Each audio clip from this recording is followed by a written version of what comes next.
No mai, haere mai, welcome in to Cowles Stadium in Christchurch for Sky Broadband Rapid League basketball action. It's the Mainland Pouākai and the Whai. My name is Nick Bewley, got Tessa Boyagni alongside as always.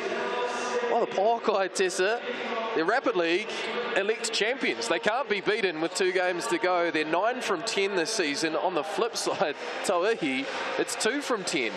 Rapid League is keeping the Pouākai in it in the race for the Final Four. Absolutely. If there was no Rapid League in this competition this year, they would be down and out, bottom of the table, not even close. So they are lucky that that has been introduced this year and that they've really made the most of it. What have you noticed on the Rapid League side from the Pouākai, even this afternoon, just looking through the warm-ups, a lot of size? Yeah, I was mentioning to you earlier, they're a very tall team, and what I like about them is they really focus on Rapid League. They play great defense. They always come out with massive defense intensity, and they run. They just run the ball, and they look for fast breaks every single time. And I think that really helps them with their Rapid League. Absolutely. It is a big day for the Pouākai. They're tied, and the Whai, I should say. They're both tied on points, as you can see there on the Tauihi ladder, on 15. They've gone different ways about getting to 15. The Whai 4 from 9 in Tauihi games. The Pouākai 2 from 10, but 9 from 10 in Rapid League. So racking up those single points for the ladder. So whoever wins this Rapid League 1 will temporarily go to 4th, and then it will be potentially another flip on the ladder later this afternoon when we get to Tauihi action. There's a bit of a gap, really, up to the Kahu, the Queens, and the Hoiho. So really, it's between these two sides to fight it out for that Final Four spot. Here is the Whai starting 5 for this Sky Broadband Rapid League clash. Kirasome, Hokianga, Highland, West, and Daesh, coached by Mel Bennett. And exciting too, a couple of young sisters on the bench in Rapid League, Sophie and Emma Rogers. And Tessa, Emma Rogers, just 15 years of age on debut, born in 2007. I'm starting to get old. All right. On the Pouākai side, the Cowles Mainland Pouākai starting 5 for the Rapid League: Lauren Hippolyte, Sebastian Nisbet, Olivia O'Neill, Ezra McGoldrick, and Lauren Whitaker. They're coached by Josh Thompson. How cool is that? Just back to the Rogers sisters. I don't know if you can recall when you were making a debut, but at 15, no, I cool. did not think it was 15, especially in a competition like this. So it's just valuable minutes and knowledge that she'll be able to take from this. And even just sitting on the bench and being a part of this whole experience is so awesome. So very lucky. Referees this afternoon for both contests: Matthew Bathurst, Hamish Dale, and Tony Lee Smith Hunwick. These two teams, of course, have met each other twice before. And on the Tauihi side, they split them. The away team winning both. On the last occasion, it was the Pouākai winning by just 1 point, 82-81 up there in Tauranga. But from a Rapid League standpoint, it has been all Mainland Pouākai. And they'll start with possession through Olivia O'Neill. Get it down to Lauren Whitaker, who's had a real impressive couple of weeks as Ezra McGoldrick drives, gets the contact, and an early trip to the TAB for Ezra McGoldrick. And this is how Pouākai start Rapid League every single time. And I want them to take their Rapid League approach and put it into the Tauihi games, because they come out absolutely firing. They always do the first punch in the Rapid League games. Can't complete the 3-point play. Yeah, there just seems an extra element of freedom about the Rapid League side that, I don't know if they tense up a little bit on the Tauihi stage, probably, knowing there's a bit more at stake, but you're absolutely right. So often we've seen the Pouākai hit the ground running, and they lock in defensively too, as Hokianga puts that one up from 3, can't get it to go, bobbles around. Here is Lauren Whitaker, and a fast break opportunity here for the Pouākai. Hippolyte settles things down, puts it to O'Neill. Hippolyte now from deep, just a little offline. Here come the Whai through Kirasome. Daesh in the corner. Nice find to West down low. Back to Daesh. Just lost the handle. And away with Great shot there, and tied it up by McGoldrick, and oh dear, big contacts between O'Neill and Macadash. I don't think they saw where the other was running, and they've just cannoned into each other. Oh, she's got a big bump on her head there. And I think we're going to have quite a lengthy stoppage here, unfortunately, for this instance.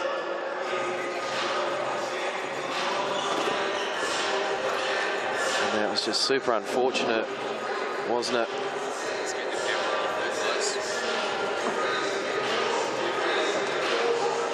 It was just innocuous, wasn't it, really? We were just watching the fast break on the other side. I didn't even see the contact at all. No, just heard it rather than saw it. Yeah. So our thoughts are with Macadash, who's certainly come off second best here, and we'll have a bit of a stoppage. Yeah, you definitely see the bump on her head, so you know she got quite a bit of contact in the head. That's never a good sign.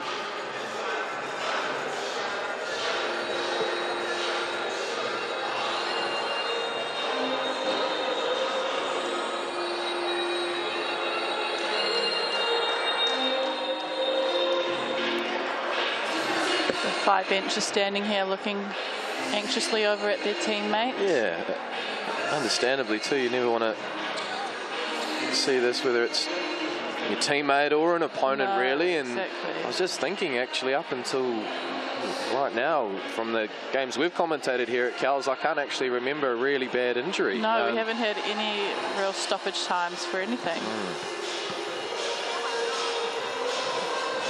Anticipate we'll have a bit of a lengthy break here. The Pouākai start well through that Ezra McGoldrick bucket.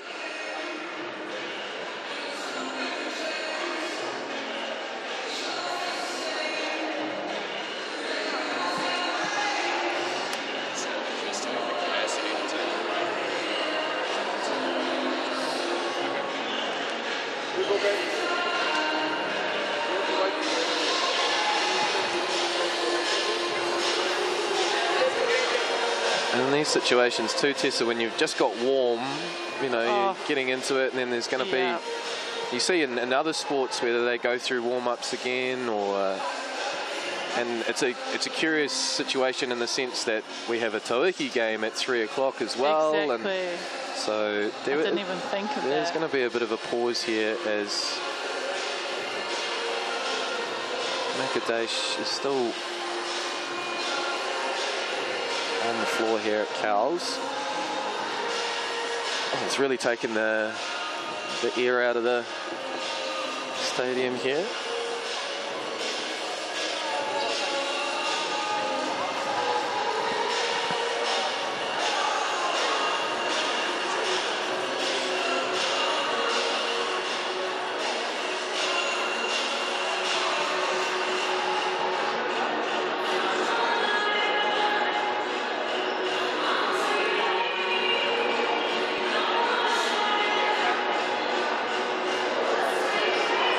So with the season coming to an end and the Rapid League finishes, you know, there's no Rapid League in the playoffs.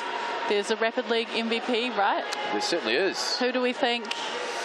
What are we thinking with Rapid League MVP? It's quite hard. That is a good question, because I think we've seen through the course of the season, certainly the games that we've commentated here at Cowles, that lineups have rotated quite often. Exactly. Like I think right back to one of the first games that the Pouākai won, and was young Ashlyn Reen, who didn't miss a bucket. Exactly, I think she dropped 14 points or 16 points or whatever it was. However, then just by nature of how the Pouākai have racked up their points and needed to rack up their points, we've seen Jasmine Dickey, the import, have time in Rapid League as well.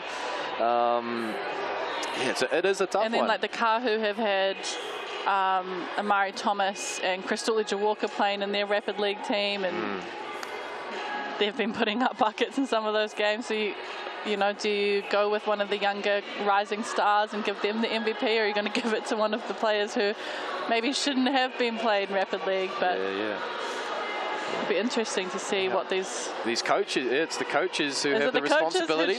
Well, in fact, when I got here at commentary position this afternoon, there's a couple of A4 pieces of paper with fill out your MVP forms. I thought it was for me, but turns out it was for the coaches. But interesting. And then on the Tauihi side, the MVP discussion. Yes. I know who I think, if it was up to me, I'd go, but I'll hold on to that thought. I was going to say, you're going to indulge us with that or no? Oh, yeah. It's tough. I'm never good at picking one person for any of the things, whether it's a defensive player of the year, MVP, sixth man. Yeah, I'd just say by nature of most valuable player,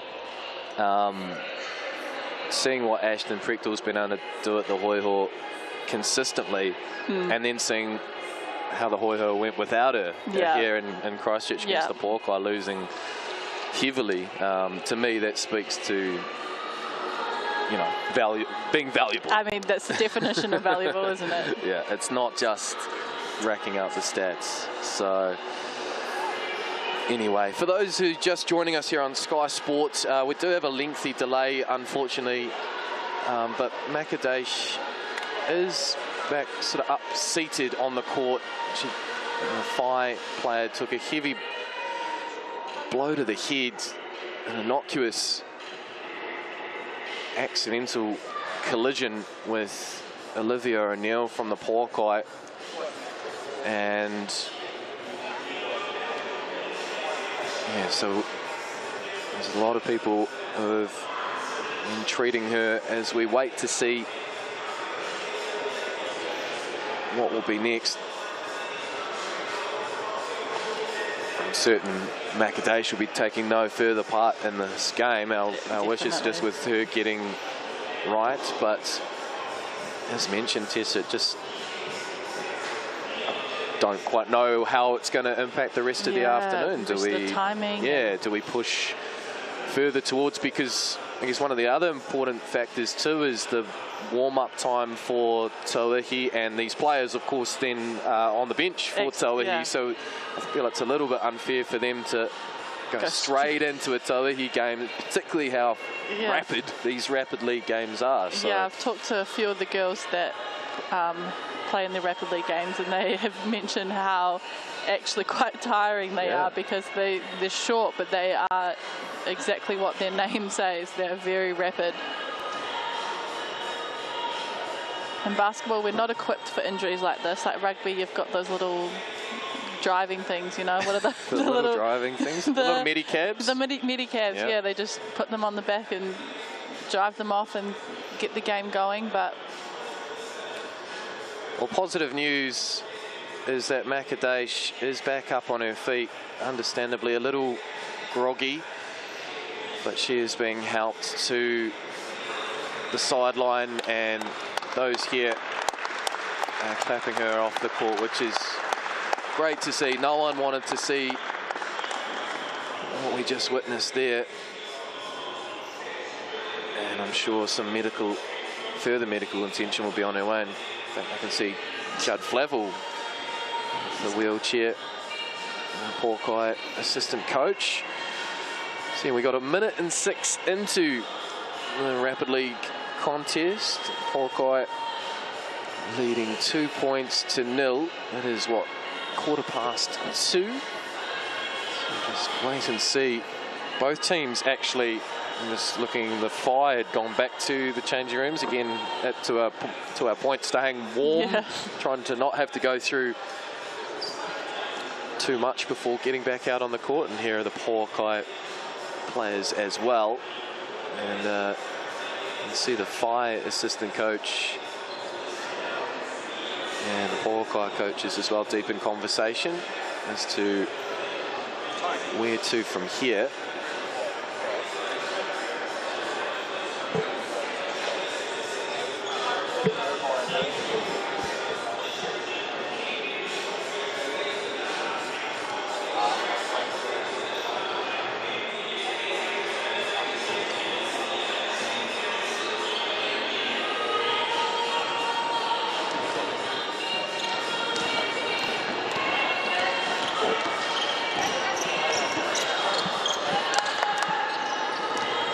looks as if go through a rather short warm-up 2.0 and then get back underway. Yeah, I would say very short. Otherwise, this is going to be quite a quick turnaround.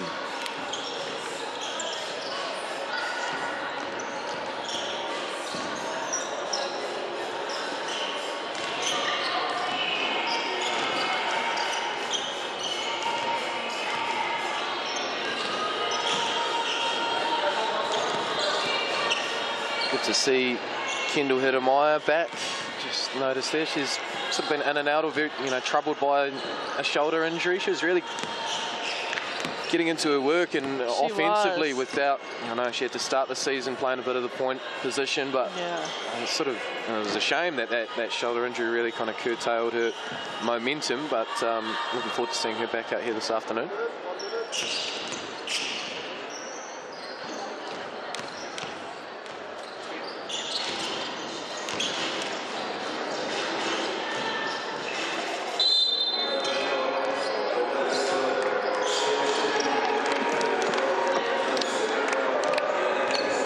Lead referee Matthew Bathurst has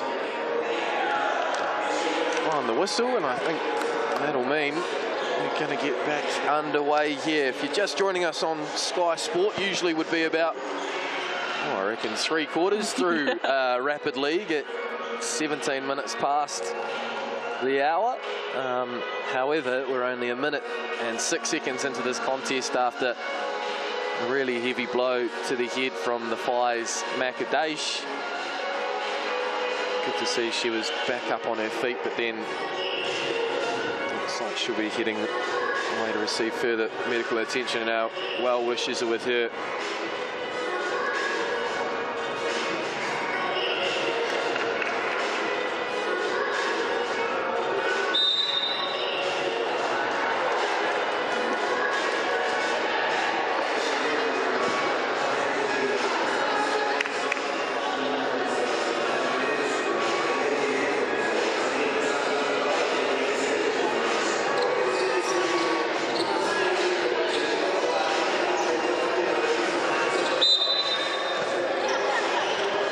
Back underway through the Pouākai, who did have possession before that incident.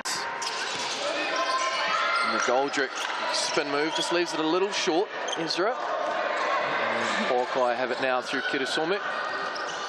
It'll be interesting to see how both teams can bounce back from this. It's always a bit of a scary thing to see your teammates get injured, and that was a lovely finish. I didn't want to interrupt your thought, but I was just like, wow-wee, what a move from Hokianga. Yeah, that was nice. But it's always a bit it shakes you a little bit seeing your teammate go down like that, but go one of two ways. You can be shaken and kind of withdraw, or you can play on for your teammates. Yeah. Kirasome from deep. It's the back iron. Comes McGoldrick. And they're not messing around. But Hokianga just steals Hippolyte's lunch there. The other way, pulls up from the TAB. Just a little heavy. And Whitaker tidies up. Hokianga is definitely one to watch. She is going to have a bright future in basketball, I reckon.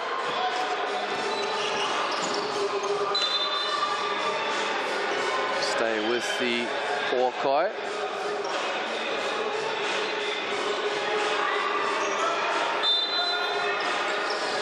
Another one of these youngsters we're seeing in Rapid League. Yep. Born in 2007, so just 15 years of age. As Lauren Hippolyte drains that from deep, and the Pouākai open up a 5-point lead. Nice crossover move there by Kirasome. Kicks it back to Amy West, tries to finish with the left. And again, the Pouākai not mucking about. So McGoldrick finds Hippolyte, and then back to McGoldrick. Lovely move and finds, and the Pouākai picked up from where they left off. An immediate response from the Whai. That's Highland with the deep three. Whitaker, nice spin move. And that might count, yes it will.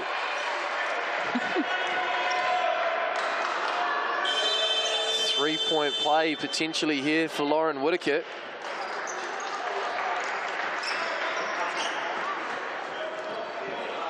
Been a busy week for her. I saw the Canterbury Secondary School finals earlier in the week. Yes. St Andrews, was it, 4th win on the trot? Yep. On the final, they met Rangiora High. St Thomas's taking out the men's title over Christ College, Christchurch. What about the crowd, though, for college basketball? This place was insane. It's so cool to see how much basketball is growing these days. And I remember the finals from when I was at high school and no one really cared about it. And now it's such an event. I think it's so cool. Whittaker trying to get that 3 to go. Just left it a little short. And here comes Kitasome coast to coast. Nice find in the corner. It's one of the Rogers sisters. That's Sophie Rogers. Sister Emma on debut. And we'll have ourselves a Sky City player timeout with 4.8 seconds to go in the first quarter. The Pouākai leading by 7. The Pouākai is such a they're a lot older and more experienced rapid league team than most teams. You look at the 2 subs that just came in off the bench. It's Kendall Hiramaya and Jacinta Beckley, both being tall ferns, both, you know, very talented players. So you're always going to do well if those are your 2 bench players in rapid league. Let's see what they drew up in that Sky City player timeout. It's just Hiramaya from deep. Just leaves it. Not too much on that one. There is the first quarter, and the Pouākai holding a 12-5 lead. Ezra McGoldrick with 4 points. Hippolyte 3, Whittaker 3, and Nisbet 2 on the Whai side. Highland with that corner 3, and Hokianga with that nice finish at the cup.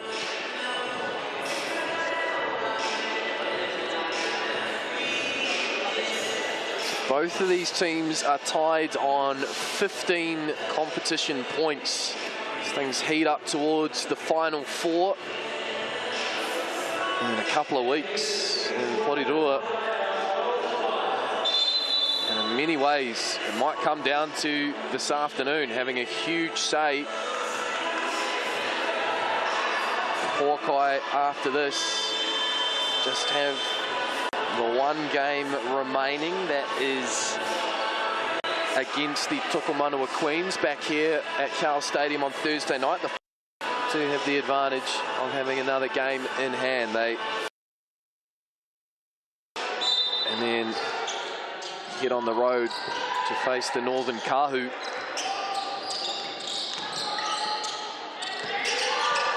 So this 1 point here could be rather huge in the grand scheme of things as Kitasome tries to put a move on. And here's Rogers again. Deep 3 and the bank is open.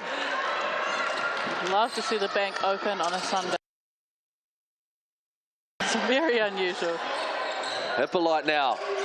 Money. That's her spot. That's her spot. Corner 3. That's what she wants. There's 2 trays in this rapid league contest from Lauren Hippolyte. Can light up from deep.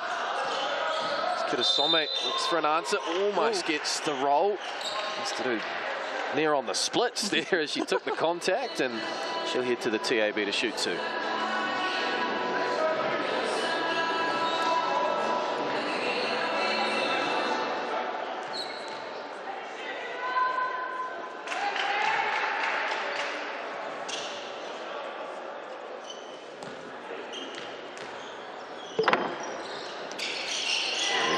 In and out, that second attempt.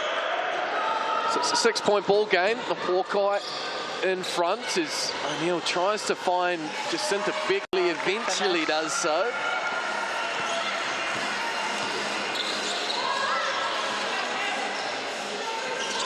Jacinta Beckley, someone you know pretty well, Tessa, is at 3x3 Ship Cup even last year, winners in Invercargill. Yes, we've been teammates. We played together on the Tall Ferns as well. Strong rebound there by Whittaker. And the outlet pass to Beckley. What a find.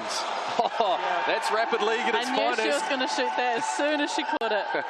She's a great shooter. And that was what helped us win that 3-on-3 Shit Cup championship. 5 quick points from Jacinta Beckley. And the Pouākai now out to an 11-point advantage.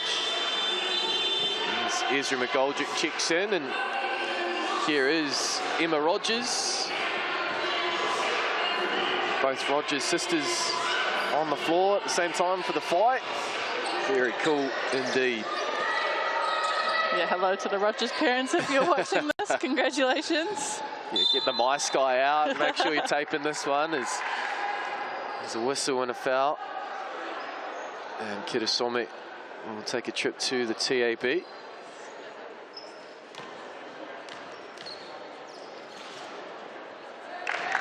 That's the first, Jade Kirasome.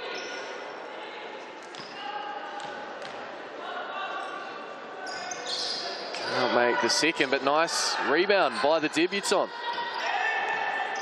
And another opportunity here for the fight. Pressure on Hokianga, but nice find to West. And picked up some contact there. Has Tony Lee Smith Unwick, and before the attempt, so baseline with the fight.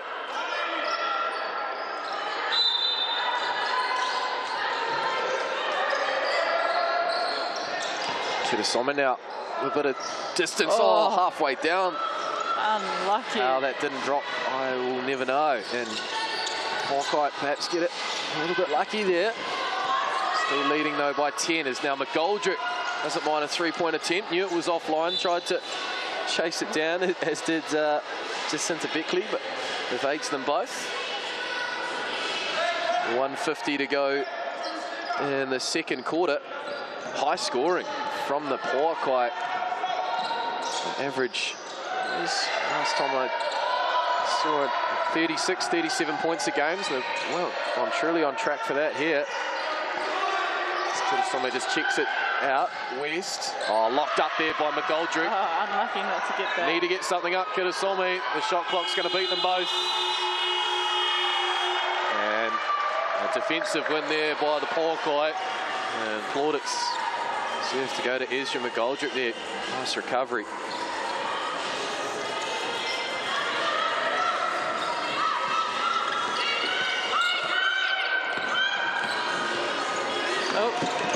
Almost. Oh, it seemed to work out. Not sure if that's exactly how they drew it up, but it's a nice pick and roll action nonetheless. But the foul was before the shot, I believe. Referee Dale called there. So after all that hustle. Yeah, I see it was side and bounds first for the Pouākai. We bring Lauren Whitaker back in. Jacinta Beckley takes his seats. Oh, nice play there. Hippolyte opening her spot in the corner, but couldn't convert on that one. Need a bucket here, trailing by 10. Kirasome finds Rogers. Not far away on that one. Emma Rogers, 15-year-old. Now McGoldrick. Tied it up by Hippolyte. Opts against, putting it back up, and that's why. Well, that shot had to be made. You give up the close range. It's modern basketball, isn't it? Absolutely. So 23-10 now, the Pouākai, and that one just evades Emma Rogers. So a 4-second differential between game and shot clock here to round out the first half. Pouākai looking to go 10 from 11 in the Sky Broadband Rapid League. And there's a foul off the ball on Hokianga.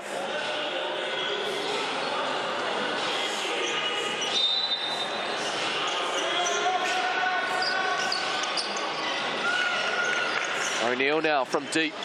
Oh. Pouākai are shooting well today. You hope they don't all use it all up on the Rapid League. I think that's now 5 threes, 5 from 10 from deep. And Pouākai, 26 first half points. And 9 from 18 from the field too.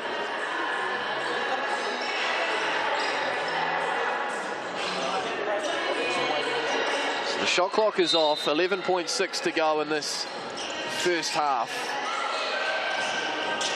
And the pressure comes from the Pouākai, and Lauren Whitaker is an open lane. Nice, good finish. And finishes strongly. And needs to put it up from half court here. The Whai, oh, wasn't too far away. Looks good. And that's a very convincing first half by the Cowles Mainland Pouākai. They lead 28 points to 10. And showing their dominance in this Sky Broadband Rapid League, which is very much, as we've alluded to quite a bit, kept their season alive in the grand scheme of things in Tauihi. Absolutely. I mean, they just wouldn't have a chance if it wasn't for Rapid League. Yeah, they'd be on 6 competition points with 2 games to play. So the max they'd get to is 12, and the Whai already on. Well, they've got 15 by getting 3 through Rapid League. So I guess mathematically there'd still be a chance, yeah, but not really. Not, yeah. I'm getting overcomplicated now. Yeah, Mainland Pouākai though, this Rapid League game shooting amazingly from the 3, as you said, 5 from 10, 50%. And really good ball movement too. The 8 assists. Yeah, definitely. On those shots. I think that's what we've seen quite a lot throughout the season. I know you put me on the spot there about my Rapid League MVP, but because it's such a, by and large, it's been collective effort. Like you look up to the scorers on the scoreboard here in the stadium, and we've got 6 scorers of 7 players who have been on the floor. Beckley with 5, O'Neill 3, Nisbet 2, Hippolyte 6, McGoldrick 4, there you have it. And Lauren Whitaker is just showing out. I don't know what's happened in the last couple of weeks, but she's been given a chance, I reckon. She's had more minutes, she's been able to play and do her thing, and she's taken it. She's playing amazingly. I still think the way she just held her own in that game here against the Kahu with Amari Thomas, that must have just been a huge confidence boost. She's just really gone from strength to strength since then. As the Pouākai look to go from strength to strength. Here is Lauren Whitaker now. Takes a bit of a tumble, fair bit of contact there, and Lauren Whitaker will head to the TAB. Just got a bit of a grin on her face.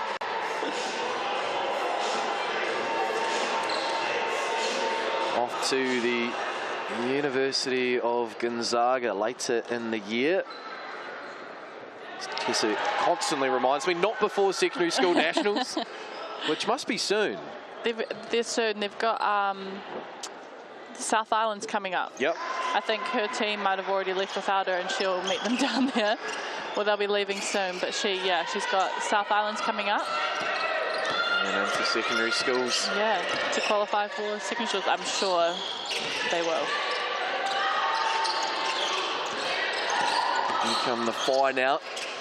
Well, since a bucket, but there's one from Jade Kirasome.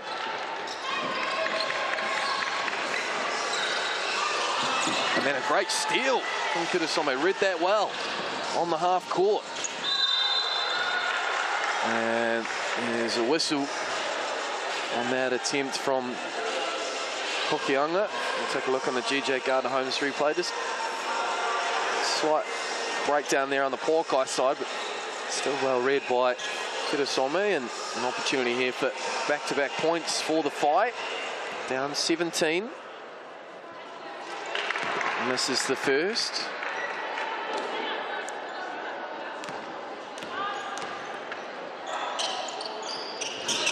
Almost a replica with the second. Got a rebound. After the Falcon gets their own rebound. Bobbled around a bit. Oh, nice move there. Kirasome ripped through. Whitaker, but then can't finish. And Here they come, the Pouākai through Whitaker. Good find. The Laurens combined. Just a little long, though, by Hippolyte. And then a whistle on Nisbet on the rebound. I was just thinking, though, Tess, obviously, you know, we didn't want to see what happened earlier on that, you know, heavy head contact with Macadation, that long delay. But if there's one overall positive that's come out of that situation, is that a lot of the crowd that has filled in just thinking the 3 o'clock Tauihi game is on are here to see Sky Broadband Rapid League action. And I'm hoping they're enjoying it, because it's been a high quality contest, a lot of great basketball on both ends. So in a roundabout way, yeah, definitely. It's nice that a bit more people here to see Rapid League at Cowles Stadium in Christchurch, as Nisbet eventually gets it to Whitaker. And here come the Pouākai now, O'Neill and Beckley from deep. Oh, looked good. Like you're saying with Rapid League, I think it's almost like, I don't want to say like an all-star game, but like, you know, it's a bit more exciting and fast-paced and than a regular 5-on-5 game, because obviously you've only got 4 minutes and a quarter, so you can go a bit harder. Lovely shot. That's Highland again. That's her second 3 of this contest. And Hippolyte doesn't mind a 3. It's a little short at the front iron. Here come the fight. It scored the last 6 points, the fight. It was 30-10. And can they make it an 8-0 run? Yes, they can. Hokianga. And there's the experience there. And so you have to say, Tessa, from Olivia O'Neill, just wants a word. A Sky City player timeout called. Just wants to hopefully break up this Whai run. Sort out the team, because the last thing they want is to let them get back within 10.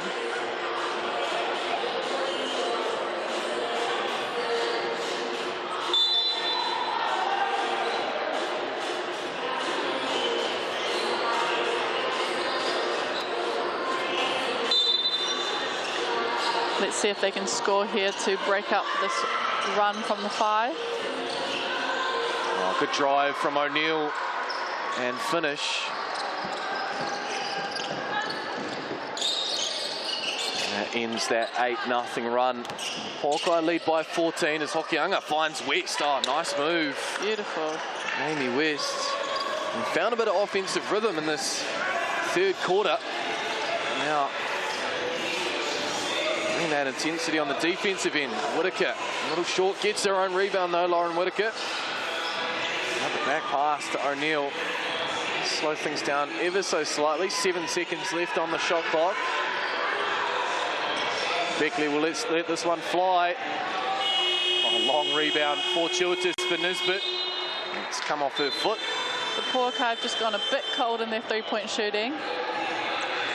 They were 5 from 10, and they've missed their last, I want to say, 4 or 5. Well, there was 28 points in the first half. They're on 32 with a minute to go in the 3rd. So this 4th quarter has been 10-4 in favour of the Whai. And credit to them, because you think down 20 in Rapid League, that's a long way to come back, but no, they're doing well. They're doing very well.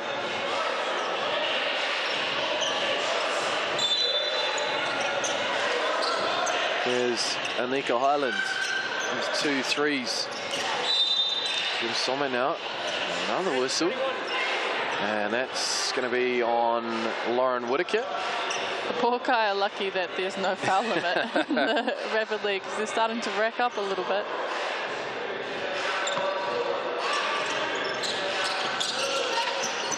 West to Hokianga.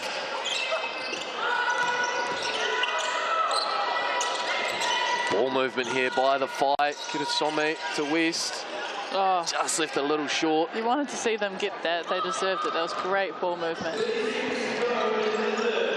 Beckley, just a little too much sauce on that one. And here come the Whai at pace. Again through Highland, who's been impressive. Has to create the space. Mismatch with Whitaker in front. Takes it on. Good work there by Whitaker. And then a tip from O'Neill. Leaves just 3 seconds on the shot clock. And just a tick over 3 seconds on the game clock here. So the Whai would love a bucket to close out what's been a really good third quarter from them. Absolutely. Summit. Can she get something done? No. Too much time.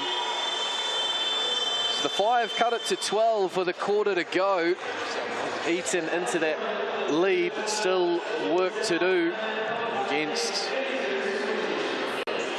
the Rapid League champions-elect. 1 game and 1/4 of a game to go. The Mainland Pouākai. Yeah, that was probably one of their worst quarters in Rapid League. 4 points. Season, 4 points, yeah. When they've had 12 and 16 the last 2 quarters. Well, I was getting a bit excited with 28 points in that first half. I think they'd been averaging about 37, 38 points a game. So, you know, 28 times 2 is 56. Jeepers. That was going to get right up there. But credit to the Whai on both ends. Definitely. Stops and then finding the open player. Anika Highlands leading the scoring for the Whai with 6 points. Jake Kurasome with 5. Yeah, so Pouākai went 0 from 5 in that quarter on the threes after going 50% in the first half. So definitely went a little bit cold. That's probably why they only scored 4 points.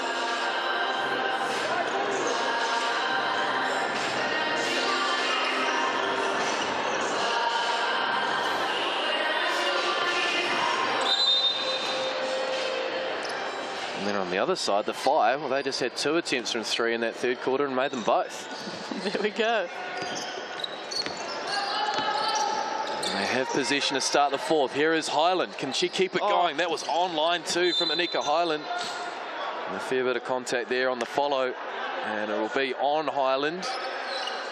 And Pouākai will have possession, I believe. Yes. Full court pressure, though.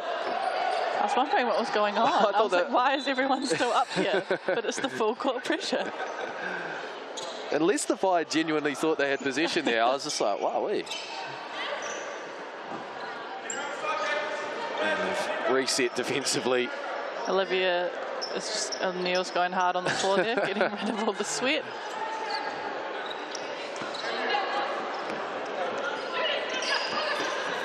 O'Neill back to Hirameyer. Oh, try to find that backdoor cut. Right idea. Strong execution. Just a little bit in front. Did it go off a foot even? I was about to say that quite a bit ahead of McGoldrick. And yeah, it's come off a Whai player. So stay with the Pouākai. Beckley back to O'Neill. Find Beckley down low. Likes this matchup on Amy West. Very close, but well done by West. Here come the Whai. No, they can't muck around. Down by 12 in this 4th quarter. Hokianga. That was a nice move. She used her body so well there. Just couldn't finish it.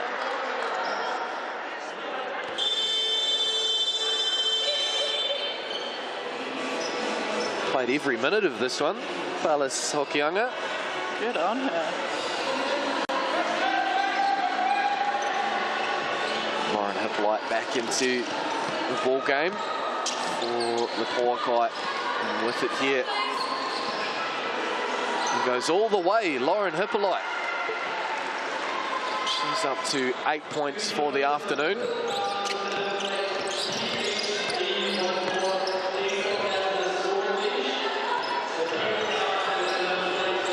Rogers now, the bank.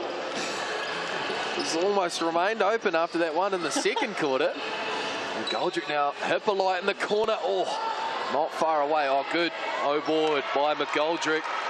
Just too tall, too long. She's up to 6 points, Ezra McGoldrick. Nice move, Jade Kurasome. She's got great footwork and really good moves. Good intensity there. The hands of young Palas Hokianga. Spins and finds the cutting Kurasome. That is gorgeous basketball by the Whai. Oh, and almost a steal again. Just got too much of it there. Jade Kirasome. This second half, the Whai have just been on it. They have been, their defense stepped up 3 levels of intensity, and their offense is flowing a lot better too. 14-8 in the second half. It's just a shame from a Whai standpoint. It was 28-10 in the first.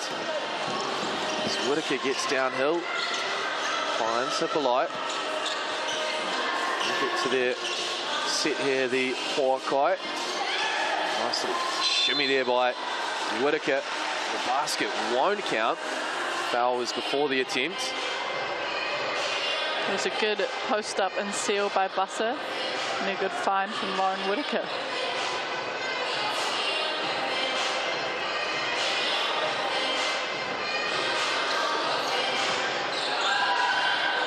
Back to Nisbet now. And another whistle here. Stay with the Pouākai. Coming up 2:45. So what are we thinking, Tessa? If you're in charge of things here at Cowles Stadium, are we going to have a slightly delayed start to Tauihi? Do we just rip straight into it? I think there has to be a certain amount of time. I think it's like 20 minutes. Yeah, that the players have to warm up on the court before. So they will be making sure that that is the bare minimum. Also in a foul there on the Lauren Whitaker attempt. She'll return to the TAB. Yeah, for those just joining us here on Sky Sport, we had quite a lengthy delay early in the first quarter after an injury, a head injury to the Whai's Makadash. That's why we're still in the midst of this Sky Broadband Rapid League clash, which has been an entertaining fixture. The Pouākai jumping out to a 28-10 first half lead. And the Whai come roaring back. Probably left their run a little late. Nonetheless, signs of fight. There's Emma Rogers now. Her sister Sophie on the court as well. Highland with it. She'll fire it up. Far away that one. Tidied up by Olivia O'Neill. Nisbet, nice spin. Oh, just can't finish with the left. Tied it up there. Good rebound by Beckley. I feel like, Tessa, we're late in the season here at Cowles. So it probably is high time we acknowledge what does go on behind us. I don't know if we picked that up on the mic, but unfortunately, for whatever reason, with the power cable connections that go through the lane towards the grandstand behind us. What do you reckon, Tessa, it is per game? People trip on it. 2 to 3? I would say more. With Rapid League now, we're here longer, so it's probably... It's a lot. We've had 2 already this afternoon. Exactly. We honestly should have set up a camera. You're Look, evil. there it is. There's the culprit. That camera should be on there at all times, catching the people fall. We needed a highlight reel. You're evil. We needed a highlight reel. See, I just keep on going about my work. I'm commentating. You're just cackling away. You got the cough button on. I'm like, I'm professional. Anyway. Oh, that's the stuff I love to watch on TikTok. I would love a 3-minute reel of people falling over that. I would lie in bed happily watching that.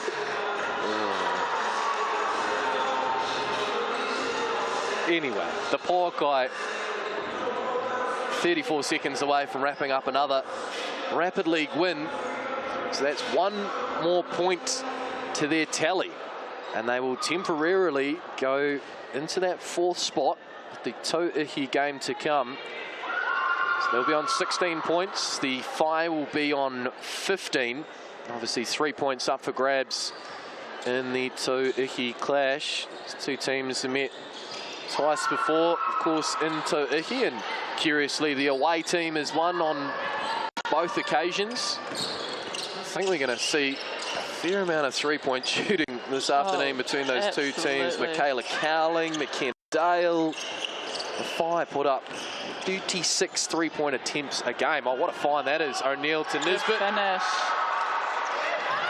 And you got some pretty classy 3-point shooting too on the Pouākai side. Yeah, especially with the addition of Ash Tyre. She's a well-known 3-point shooter. And Jacinta Beckley loves to shoot a 3. Lauren Hippolyte. Last possession, you'd think here for the fight. Down by 18. Here's Rogers. Can't get that one off. And that'll do it. The Sal's Mainland Pouākai just keep rolling in the Sky Broadband rapidly. 10 wins from 11 now. 44 points to 26. And another big outing from Lauren Whitaker. She finishes with 14 points, 7 rebounds and 3 assists. 12.5 minutes of court time. We'll take a break here on Sky Sport, and on the other side we'll get some clarification as to exactly when we will have tip-off in Tauihi. GJ Gardner Holmes, Tauihi Aotearoa, between the Recruitment Network, Mainland Pouākai and the Whai.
you watch any of the Tall Blacks in the highlights?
No mai, haere mai. Welcome into Cowles Stadium in Christchurch. GJ Gardner Holmes, Tauihi.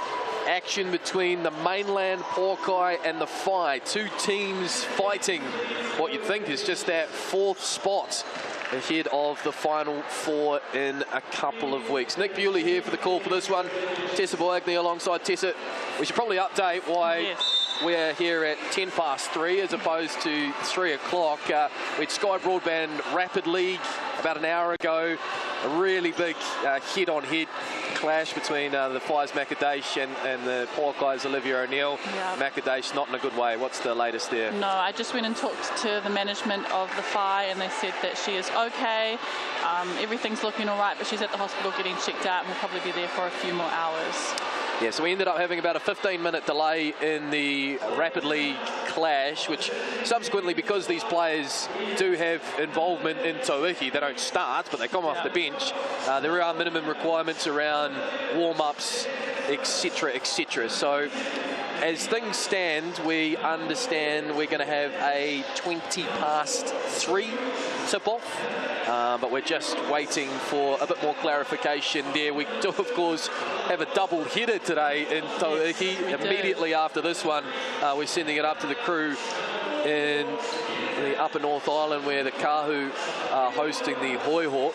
So we'll have to just, hopefully, this game goes without incident, nice and smooth. Hopefully. No fouls, please, ladies. And we just get this going. Fly through. But it is a huge contest as we take a look at what is to come. As mentioned, 5 o'clock, the Kahu and the Hoiho up there at Event Finder Stadium in Auckland. The Pouākai host the Queens back here on Thursday nights, and the Whai hosting the Hoiho next Friday evening. So the Whai, have a game in hand over the Pouākai. The Pouākai have just jumped into the fourth spot temporarily after another Rapid League win. So there you have it. That is the live ladder. The Pouākai into fourth with 16 points, 10 of those coming via the Rapid League. Without the Rapid League, you'd have to think their season would be toast with 2 games to go. But just shows the value of the Rapid League. The Whai would jump back ahead of the Pouākai with a win. Of course, if the Pouākai win, they open up a 4-point gap on the Whai. So a huge contest in the grand scheme of things. 2 pretty evenly matched teams, 2 Tessa. Met twice before, and the away team winning on both occasions. Yeah, so we had a super intense game, first game up here against, it was in Christchurch, and Whai shot the lights out. McKenna Dale couldn't miss from the 3.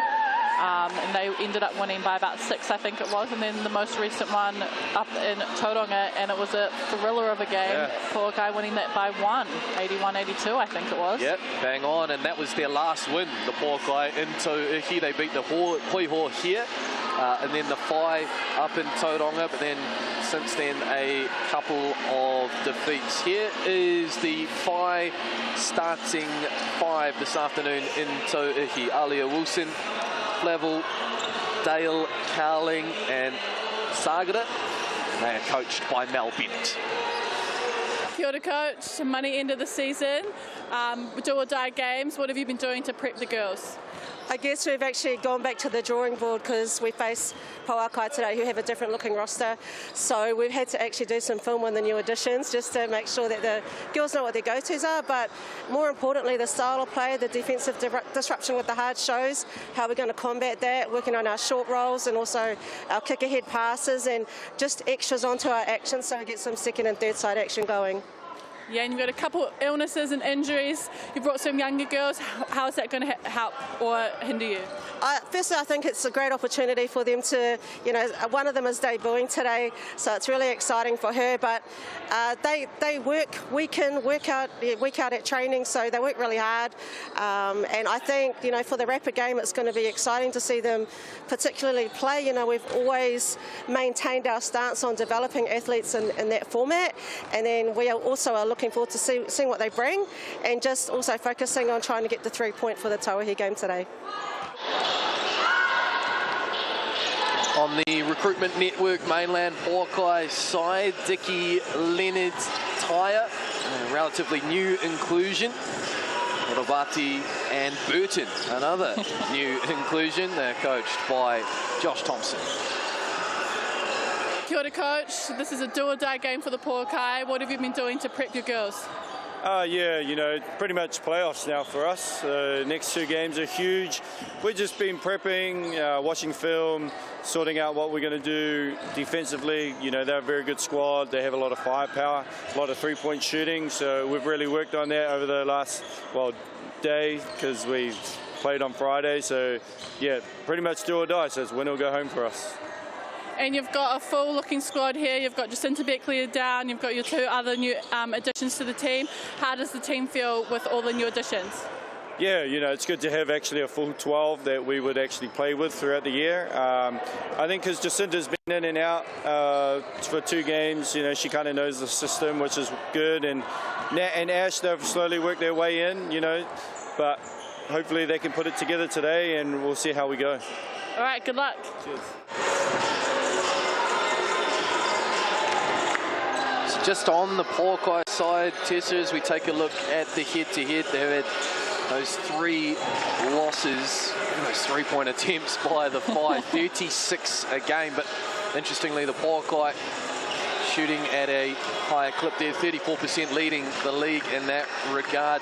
Just on the Pouākai, those new inclusions, so we've got Ash Tyre, Natalie Burden. We saw them just a couple of days ago, but these are late inclusions, aren't they, when you're trying to find that, you know, getting those combinations sorted within the team.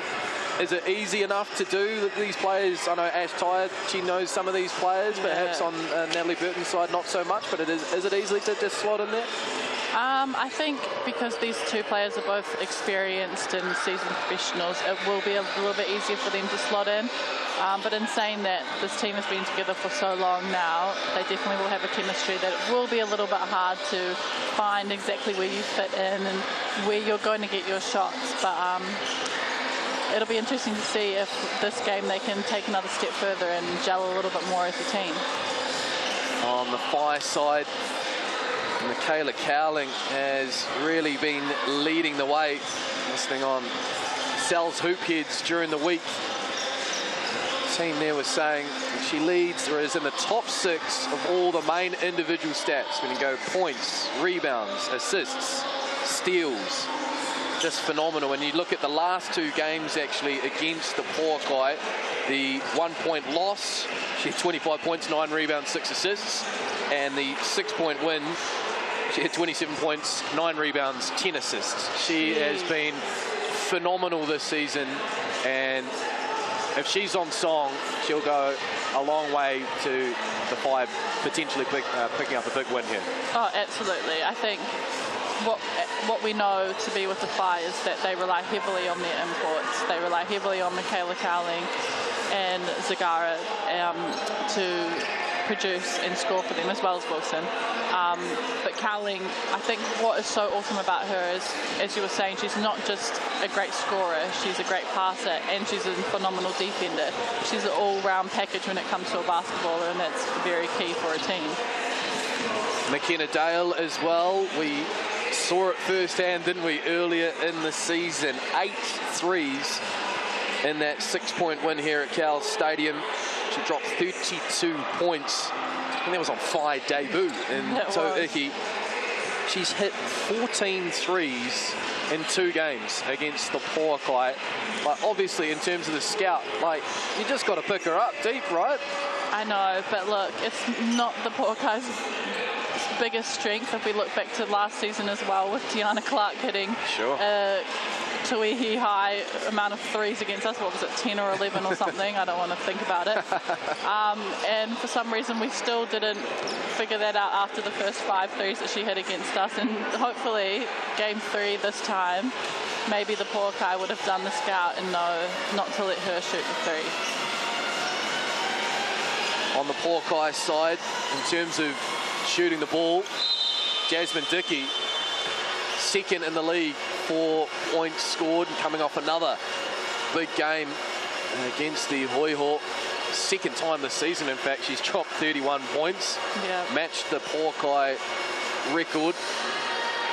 And we were talking last time we called about the mid-range shot and being the worst shot, but that is her shot. It's her shot. I mean, if it works, don't fix what's not broken, but it's only a select few players that really can pull off that mid-range game.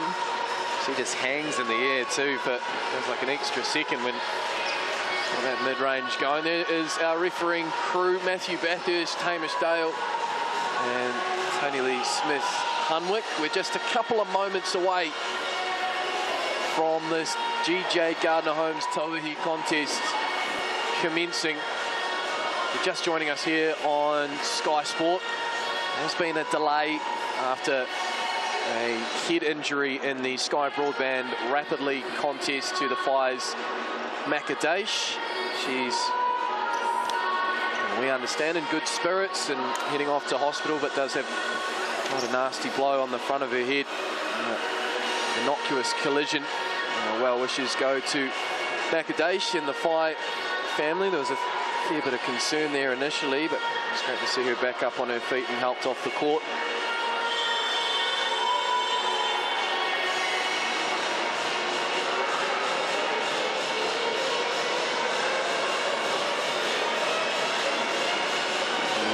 Final messages here from the Whai coaching team. They've done it here before, as we've mentioned, at Cowles Stadium.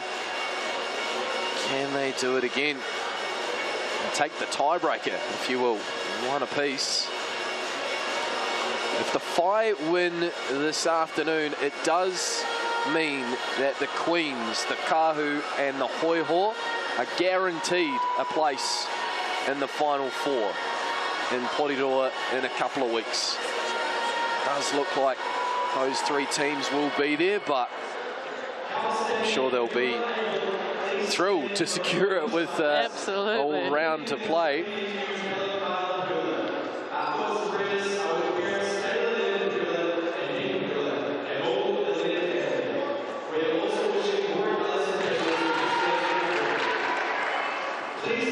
There's going to be a moment of pause here at Cowles Stadium in Christchurch.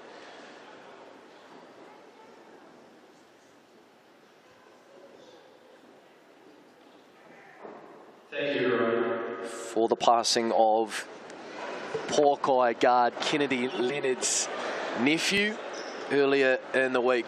The thoughts are with the Leonard family.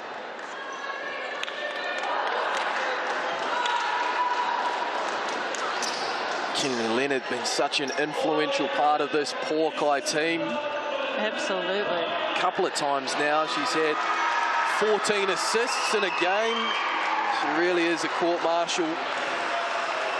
Eyes in the back of her head, you could say. Oh man, I'm so excited for this game. I love when it gets to the money end of season and games are, you know, kind of do or die, or it's win or go home. So it does feel that way. I know there's, you know, mathematical possibilities next week and permutations, but in a way, it's almost like a quarterfinal. This exactly what these are the two teams that are fighting for the spot. So, oh, I'm excited. I hope it's a good game. I hope it's a good, exciting game. Well, look, game one was decided by 6 points. Game two is decided by a point. Yeah, I'd be shocked if it wasn't similar this afternoon here at Cowles Stadium in Christchurch. I reckon it'll be worth the wait. There's Natalie Burden and Michaela Cowling set to contest the tip. And here come, I thought it was going to fall the way of the Pouākai, but Tangiroa Flavel tidies up there and Whai will have the first possession. And here is their star import, Michaela Cowling. Gets it to McKenna Dale early, but then finds a cutting Michaela Cowling, and she has the first points of the afternoon. It was a great find, too, from McKenna Dale.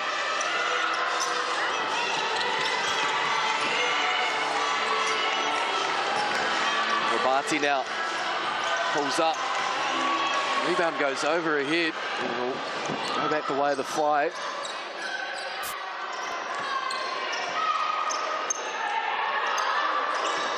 Cowling now, such a lovely and quick release on that three. Sits the back of the iron. There's the first attempt of the afternoon, Tessa. In terms of averages, there should be 35 more from the Whai as Leonard's tied up and Tangiroa Flavel a bit frustrated there after the double team. The pressure was on. It was, and it's so cool to see Tangiroa, I call her Pep. It's so cool to see Pep here playing. This is her second game of this season. She always makes a little appearance in each Tauihi season. Yeah, she says she's not going to play it, and then here she is. She's a great player. It's good to see her back on the court. There's Leonard now, step back three, just a little to the left, tidied up by Cowling. Finds Zagira down the lane, Burton in front. Oh, Burton looked to have done a good job, but offense beats defense. Yeah, I thought that was great defense, but even better offense. Natalie Burton, number 8 for the Pouākai, game 2. And game 2 as well.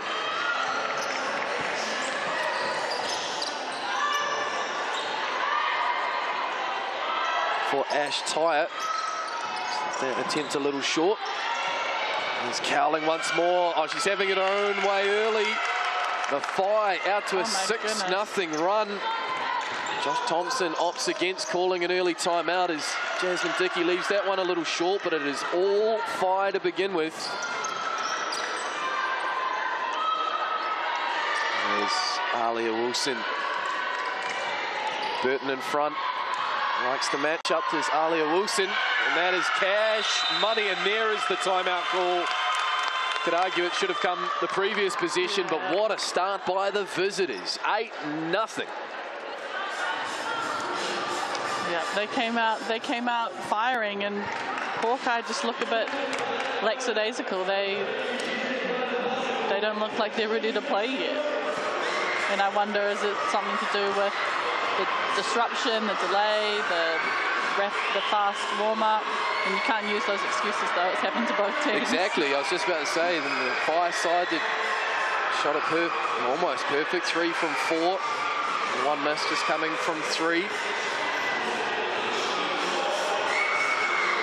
And as you mentioned, Tessa, it's the imports doing the heavy lifting. Cowling, Wilson and Zagira all opening their scoring accounts early.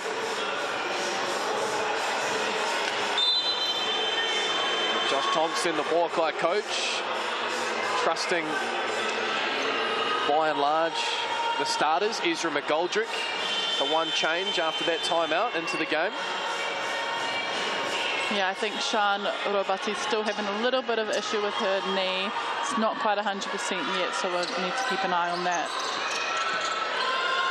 And what have the Pouākai drawn up here? A nice pass by Burden, but Zagira says no. And Wilson comes the other way. Good defensive work there by Dickey. There's McKenna Dale. She loves these hoops. It's 15 threes now. McKenna Dale against the Pouākai, and the Whai are flying. 11-0 start. Burton. Oh, and then a complete miscommunication. And that goes back to our point we're making in the pre-game. 2 players here on the court, just in game 2. Yes, they're experienced, but just those little connections there. There's an early sign, and then, oh, what a find that is by Cowling, but Kitasomi misses the layup. Long rebound for Zagira. And it's just going all the way of the Whai right now. It's Cowling. Just blows past McGoldrick, but took an extra step. Travel is the call. It's not all going Michaela Cowling's way.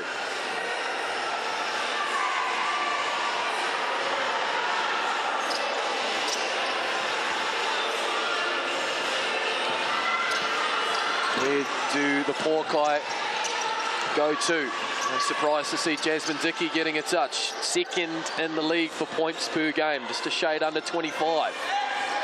Ash Tyatt from deep. There we go. You mentioned it, Tessa. Sharp shooter from beyond the arc. And the Pouākai finally, 3.5 minutes into this one, are on the board. Handle there by Zagira. Oh, the 1-foot step. No Is that way. Dirk Nowitzki? Okay. Oh my gosh. Sara Zagera. There's 2 times I've thought they played great defense on her, and she has just played better offense. She's just gone deep into that bag and gone, you know, I'm just going to pull out the Dirk Nowitzki, the Nikola Jokic, probably more modernly. Pouakai answer right back through Jasmine Dickey. A couple of much-needed three-pointers. Still just shook by that Sara Zagera shot. You'll see that on the highlights show Tuesday night, no doubt about it. But a stop here for the Pouakai, and subs in Hippolyte into the fray for Taya. 1 3-point shooter for another. It's going to be a bit like that, I think. We've got the best three-point shooting percentage team in the Pouakai, as Dickey just takes it straight to the cup. Whistle and a foul. Cowling can't believe the call, and a trip to the TAB. Just as I was about to say, a three-point contest. We see a strong drive there by Jasmine Dickey, but the Pouakai lead the league in three-point percentage, 34%. Conversely, the Whai got 36 attempts a game from deep. You can certainly shoot the three ball, the likes of Cowling, Dale, Zagera in particular. But a good response here by the Pouakai after that explosive 11-0 start. It's now a 4-point game. Pressure's on Zagera. Cowling creates the space. Oh, just hits the back of the iron. Tied it up by Burden. And here come the Pouakai again. Hippolyte to Leonard. And Leonard will get it back. Slow things down a touch. Pick and roll action for Natalie Burden. Oh, just couldn't quite finish it there. That was a great move. Zagera now for 3.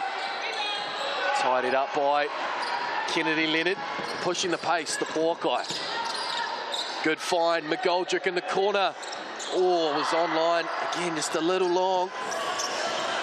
And now here come the Whai, slinging it around the court. Kitasomi. Oh, that was 2 passes to a corner 3. Sublime offense by the visitors. Lovely pass there down low for Burden, but the effort there by Cowling. And just waiting to see what the call is. I think Cowling might have been out of bounds when she touched it. Yeah, rightio. So it'll stay with the Pouakai. Natalie Burden is going to take a seat. And Sian Rabati back in. So Pouakai going slightly smaller. 10 seconds on the shot clock. McGoldrick, open, money. Oh my gosh. Lovely find there, Kennedy Leonard. And the Pouakai have found their offensive rhythm. 16-12, 4 minutes and change to go in this first quarter. How many three-pointers do you reckon are going to be shot in this game? Attempted? Or successful? Attempted in this game, combined by both teams. Zagera with a nice spin and 2. I'm going to say 60. I was going to say 62. I might even go high and go 65. Woo. I reckon these teams both love the 3. And we've already seen quite a few three-pointers. Yeah. Well, let's check it at quarter time. 18-12 currently the scores. McGoldrick looks to get free. Nice find to Rabati down low. Oh, good spin move, but a little wayward with the shot attempt. Sian Rabati. And the Whai back with it now. Kitasomi. And an offensive foul call on Zagera. I think it was for an elbow into Kennedy Leonard. Yeah, but she was arguing that Kennedy Leonard was holding her first, and that's why she threw the elbow. So maybe it's just a bit of hustle. It's a first on Zagera as McGoldrick takes it at Zagera. Can't get that one to go. Now the Whai flinging the ball around again. Oh, well read. Kennedy Leonard, 3-on-2 here for the Pouakai. Hippolyte. Shoot that. Just a little to the left. And good hustle. Great hustle. Ezra McGoldrick. And then Leonard finds Dickey in the corner. She's already hit one from there. Make that 2. fact, they're calling it a long 2. So it will be a 4-point game. It's got pretty loud in here, though. The crowd are well and truly in it now after an 11-0 run to get things started by the fight. The Pouākai can cut it to, well, 1 point here, if not 2. Here is Leonard again. Finds Hippolyte in the corner. Oh, my goodness. Maybe I'm going to say 70. 73s. 18-17 with 2 to go. There's another 3. You can't leave Michaela Cowling open there. She will make you pay every single time. 21-17. It is punch and counter punch. Things just slow down a touch. Rabati takes on Dale. Nice spin move, Sean Rabati. Oh, that's the second time now. The spin move has been really nice, but just the finish. Kitasome, Dale wide open. Oh my gosh. I don't even know what to say. Don't let them. Oh my gosh, another 3. A little long, but good Jasmine rebound. Dickey, we've seen a fair bit of that this season. Jasmine Dickey tidying things up. Second chance opportunities for the Pouākai. And a steal here now for Dickey. She'll take Zagera on. Doesn't fall. Rabati tidies up. Finds Leonard in the corner. Money. This is a 3-point shooting show. And now a turnover. As the pressure comes on the fight. What a response by the Pouākai. Kennedy Leonard, the hustle there. Create the turnover. 24 plays 22. The fight, well, they're shooting 4 from 8 from 3, 50%. The Pouākai 4 from 9 at 44%. And a turnover there, so we've had 17 3-point attempts so far. We'll extrapolate that out. 17 fours, 68. So you might be there, Tessa, if you're 70. 39 seconds to go in this first quarter. Burton back into the game. She almost had too much time there. The former Australian Opal, Natalie Burton. What a copped a finger to the eye as well for her troubles. And the Fire will have it with an 8-second differential between game and shot clock. Close out this first quarter. Yet again for the Pouākai, I feel like I say this a few times when we're here at their games. Just some layups that are just left on. They're not making them. It happens quite often. Alia Wilson now sizing up Burton, tries to blow past. Recovery and pressure there by Burton. Now Bentley, outlet to Dickey. There's a layup, Tessa, and there's a tied ball game. Can Michaela Cowling have one last save? I wouldn't bet against it. Look at that quick release. Wasn't far away. Well, what a first quarter we had there. My goodness. There was 1 point that separated these two teams last time out. There's nothing separating them after 10 minutes here at Cowles Stadium. 24 apiece.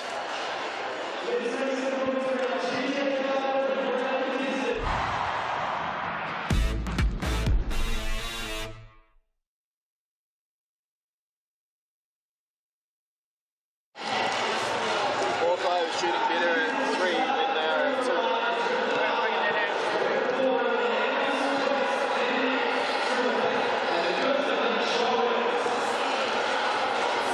Kelvin, I don't reckon we'll do any interviews either because we've got to get up to a game in Auckland. No interviews. I don't think we'll have time.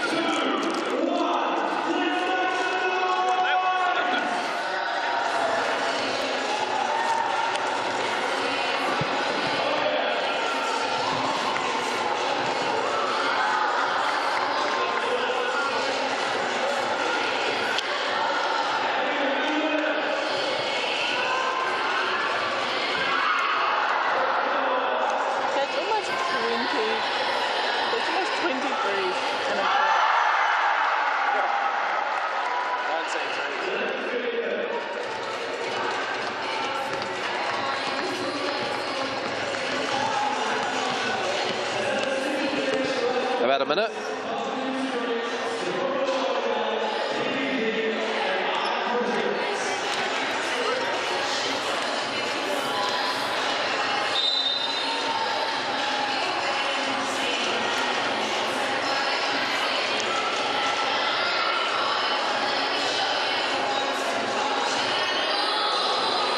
Welcome back to Cowles Stadium in Christchurch. You've seen a fair bit of shooting in that first quarter, particularly from beyond the arc. Use the online code SHOOTS for a $25 large Nonna pizza from Cowles, valid until Wednesday with that QR code.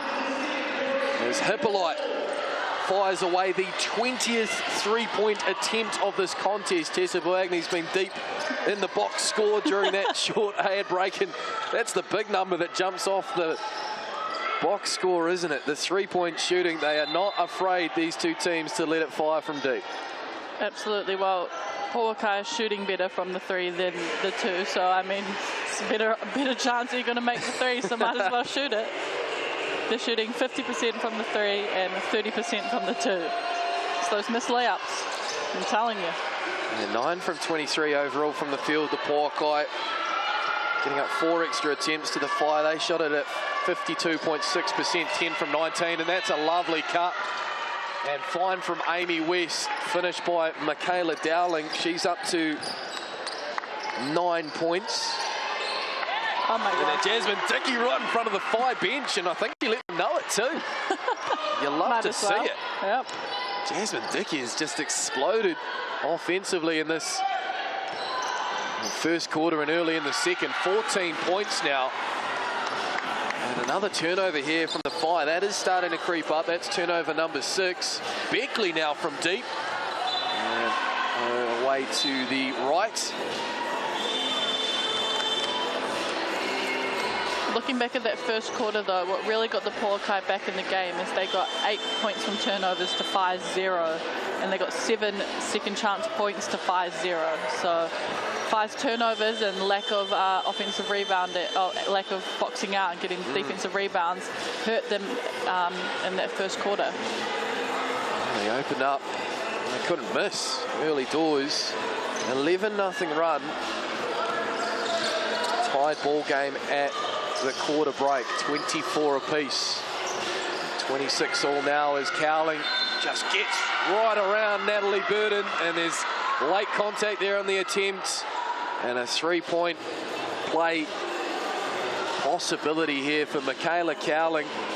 She's into double digits, up to 11 points.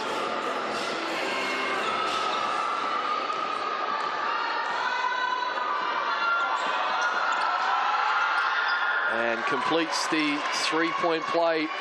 6 rebounds as well for Michaela Cowling already. She is well on track for a double-double at least. As Beckley pulls up. Nice little mid-range there, just into Beckley. There's, of course, a double hitter on Sky Sport this afternoon. After this one, we'll send it up to Event Finder Stadium in Auckland, the Northern Kahu, hosting the Southern Hoiho, as Kirasomi can't get that 3 to go. Well, tied it up there, though, by McKenna Dale. Another from Kirasomi from deep. And a whistle as the contest for the rebound there down low. It's going to go... It's going to stay with the fight. The foul is on Beckley. It's her second. Tessie, you just mentioned before, those second chance opportunities weren't really there for the Fire, but noticeable improvement there. McKenna Dale crashing the boards. Yep, they've talked about it in the quarter time.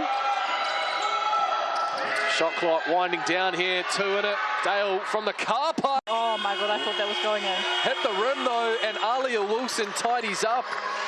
So there's those second chance opportunities just coming in spades all of a sudden for the Fight. Concern for the Pouākai. As Hippolyte finds Burton down low. She ends up hitting the deck, and there was contact there on Natalie Burton. And it will stay with the Pouākai as Dickey and Tyre come back into the ball game for Hippolyte and Beckley. Pouākai down by 3.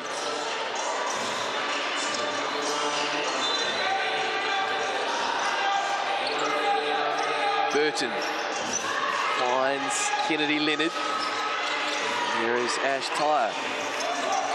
Gets it to Jasmine Dickey. Fights through the contacts. Gets the attempt up, and there was a foul there. And a trip to the TAB for Jasmine Dickey. Foul is on Alia Wilson. That's her first.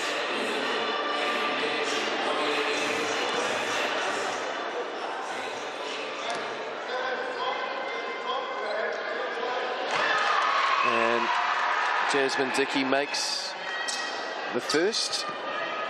Already up to 15 points. Make that 16 points. More subs in on the Pouākai side.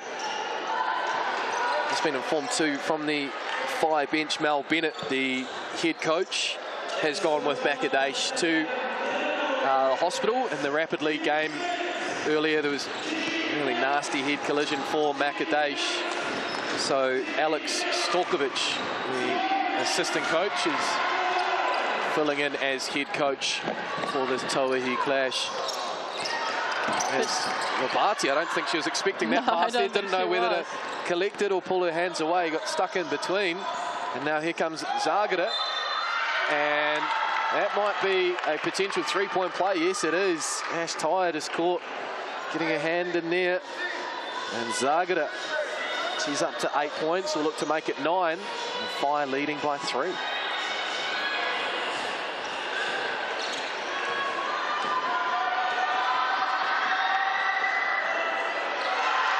That one short is Zagara. Man, I'm so into this game, and my heart rate, my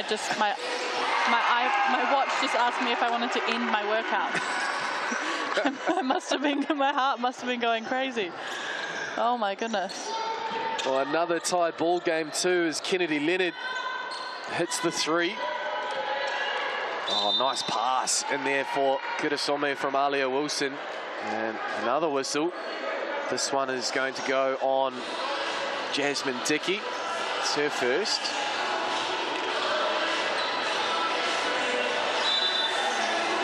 Take a look at the GJ Gardner-Holmes replay here. It's all in one motion there from Alia Wilson. Lovely find. And that's 5 team fouls on the Pouākai already this quarter. 6:25 to go. So you wonder if that'll bring about a change in strategy from the Whai, a noted three-point shooting team.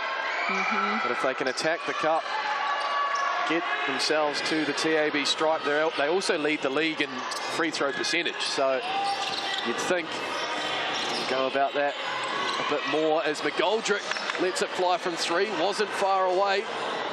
Wilson swats it down gently to Dale. Kurasome in motion. Oh, that is lovely. That was nice. Kurasome. She's got 8 points. Good game in Rapid League as well, Jade Kurasome. Dickey again. With some contact too. So strong. Down low, Jasmine Dickey. She's up to 18 points already. But she's had 31 twice, which is the individual Pouākai record. She is well on her way to that. She's on track to breaking that and some this afternoon with 5:37 to go in the second. And there's the GJ Gardner-Holmes replay of that Kurasome 3. Nothing but net. What's the Tauihi record? Where's Mike Lacey when you need him? What's the Tauihi record? Because she's probably well on her way to breaking that right now too, with 18, with 5 minutes to go in the second quarter. You put me on the spot here now, but I'm pretty certain it's in the 30s. Let's see if I can dig it out as we have a timeout.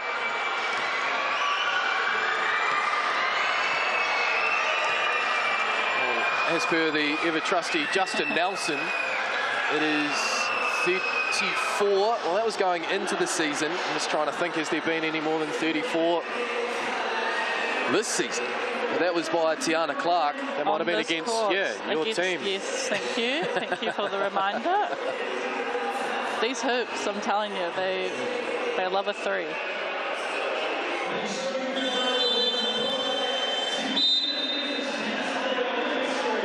Whai leading by 3. I'm sure in that huddle there of the Fire, they're talking about Jasmine Dickey. She's got half their points, half the Pouakai's points, 18. Pouakai have 35, and I guess the tough thing for the Fireside Tessa is she's getting it done in multiple ways. She's hit some long twos, or those mid-range twos we've become accustomed to. She's getting to the cup. She's hit a three. Hit threes. Going to the foul line. She's an ultimate competitor, and that's a nice finish. Speaking of competitors, Zana Zageta. She wants to fight on every possession. She's up to 10 points now, so 2 players, Cowling and Zageta, into double figures for the Fires. Ash Tauihi. Well, she's just slotting straight into this Pouakai system as a 3-point shooter. Yep. Both her buckets coming via threes. And good defensive work there, this time by Chandra Bhatti. Could we have another tied ball game? Pouakai down by 2. Leonard kicks it up to Tauihi. Little shimmy. Oh, created the distance. Able to put the Pouakai ahead for the first time, I believe. Oh, I was about to say nice pass. Got around Leonard, but then just evaded Zageta. So the Pouakai will get another opportunity.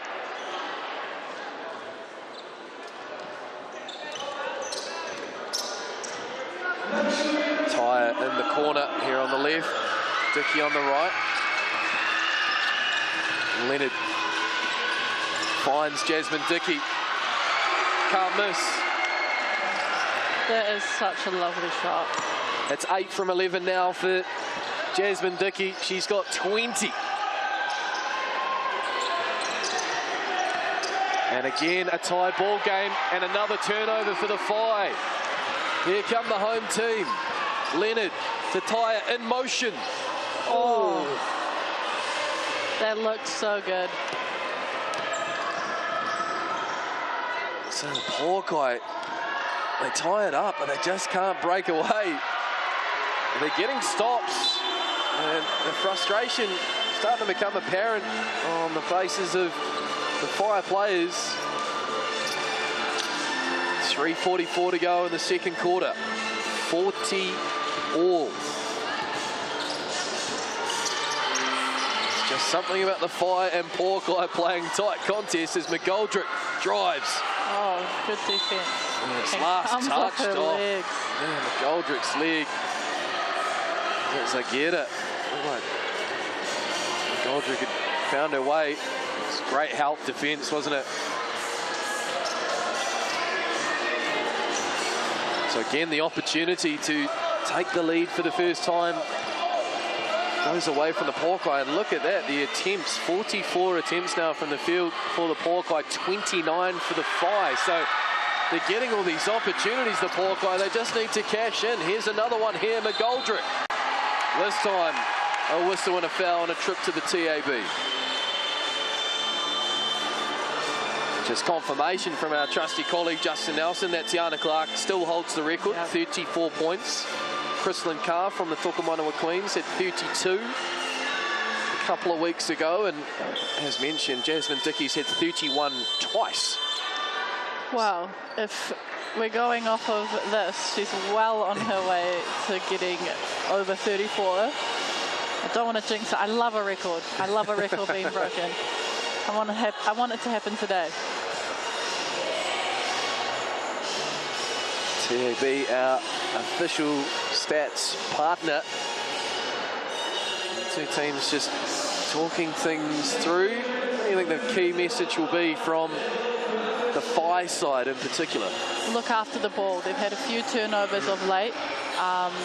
So they need to look after it, cherish every position, because right now they're shooting it at a higher clip. If they're shooting it, they're most likely going to make it, whereas the Pouakai have more attempts, A, because they're missing in their rebounds, but B, because they're getting those steals and getting extra shots. So look after and treasure each position and get good shots up.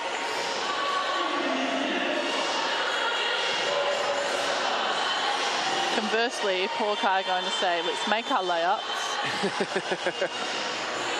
You're going to shout down to them, eh? Yeah, I thought you were prepared to take your headset off there. I was ready.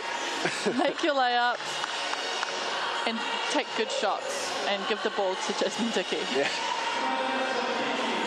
Still has half the points. Exactly, 20 of 40 for Jasmine Dickey as things stand. As Ezra McGoldrick puts the Pouākai in front for the first time this afternoon.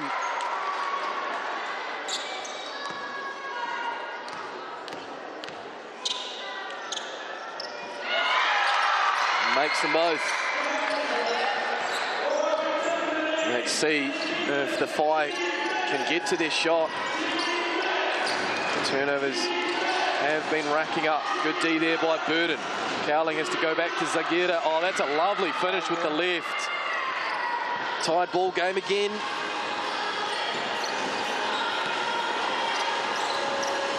Here's Dickey. Wilson in front. Goes back to Leonard. McGoldrick now from deep. Not far off. Burden tidies up the long rebound, but then intercepted by Cowling. Oh, what a cut by Cowell. Flavel, excuse me.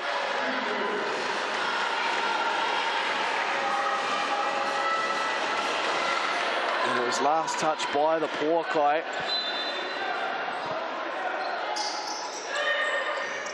So they look to get back in front. Just gets back to McKenna Dale. Oh. As I get it. That wayward pass somehow. Well, that was fortuitous. My goodness. And Flavel makes the Pouākai pay. There's a wayward pass there by Zagera. Somehow hit the hand of Cowling and then fell into the lap of Flavel. Dickey, that was a tough shot. Gets back. Tries to get it straight back. And another turnover by the Whai. Turnovers are starting to mount. The Pouākai have had just 3. That's the 10th on the Whai. And plenty of opportunities, the home team, but still find themselves 3 points behind. With a minute 43 to go as Dickey fights through the contact of Dale. Well done there on that occasion by McKenna Dale. And now, that was very close to pulling up from 3. Alia Wilson will, though. Almost halfway down, in and out.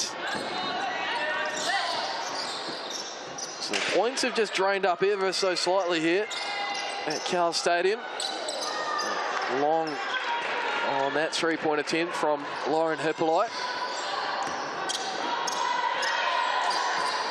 Whai looking for back-to-back buckets, but McGoldrick strips it from Zagera, and then 11th turnover from the Whai. Leonard looking to create, finds Dickey. Oh, can't get the roll.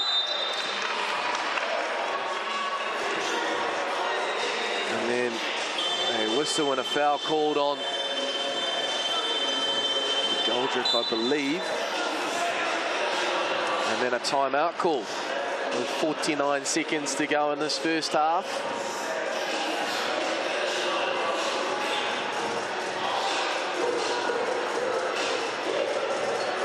It's about 3 misses in a row for Jasmine Dickey, which we're not used to seeing in this game. You've jinxed it.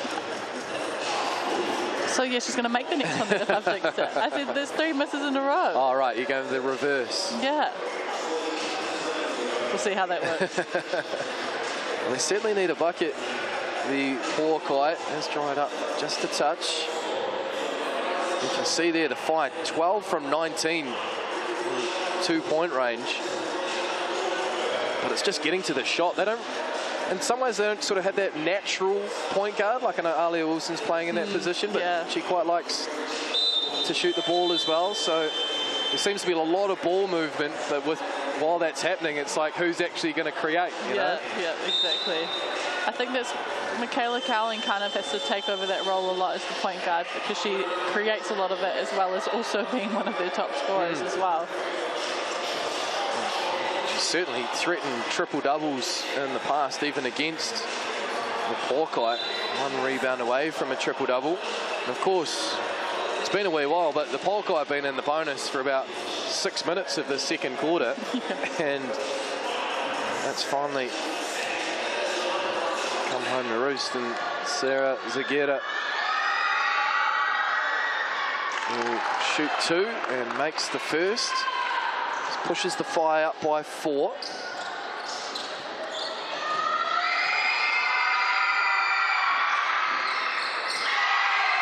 Can't make the second.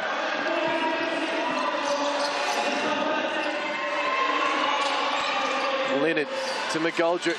Burden down low. Oh, nice spin move and a foul. And Natalie Burden, the former Australian Opal representative, will head to the TAB stripe to shoot a pair. Was that on Dale? That'll be her 3rd foul too. So not great to pick up a 3rd foul just at the end of the second half, the second quarter.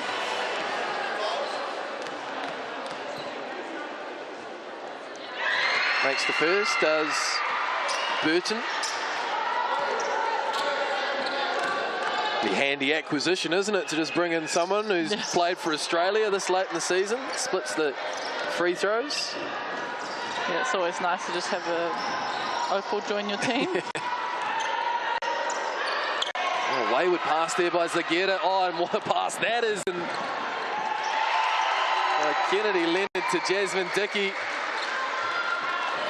And a 1-point ball game. Shot clock's off. And a Sky City player timeout called. As the Whai just want to talk things over.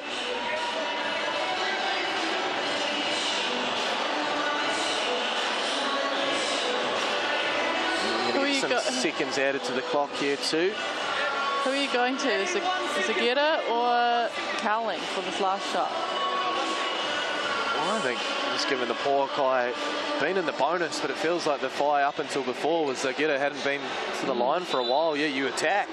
Absolutely. So I'd be going through Zagera, but then again, Cowling, she's just so nifty at creating space for herself. She too can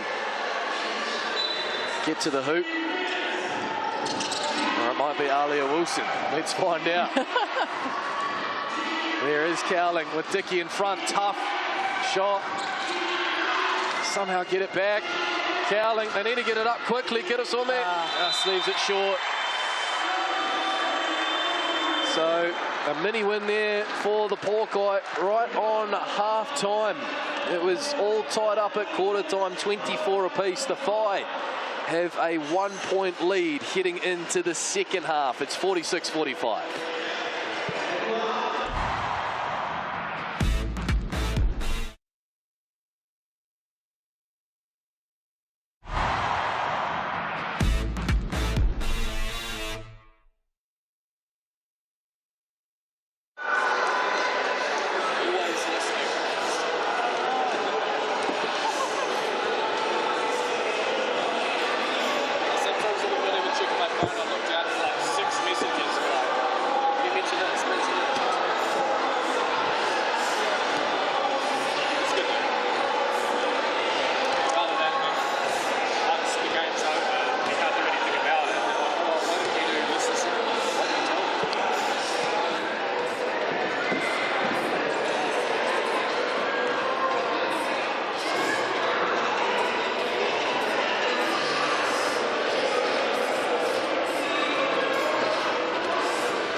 Stadium in Christchurch. I think my mic's on. Yes, it is. Where the Whai lead 46-45. Another entertaining game between these two teams. Let's not forget, last time they played, it was just 1 point separating them, and Tauranga the Pouākai winning 82-81. As we take a look in the Pouākai dressing room, Coach Josh Thompson going through his first half notes. Tessa, what are you thinking? What will be front of mind for the Pouākai head coach?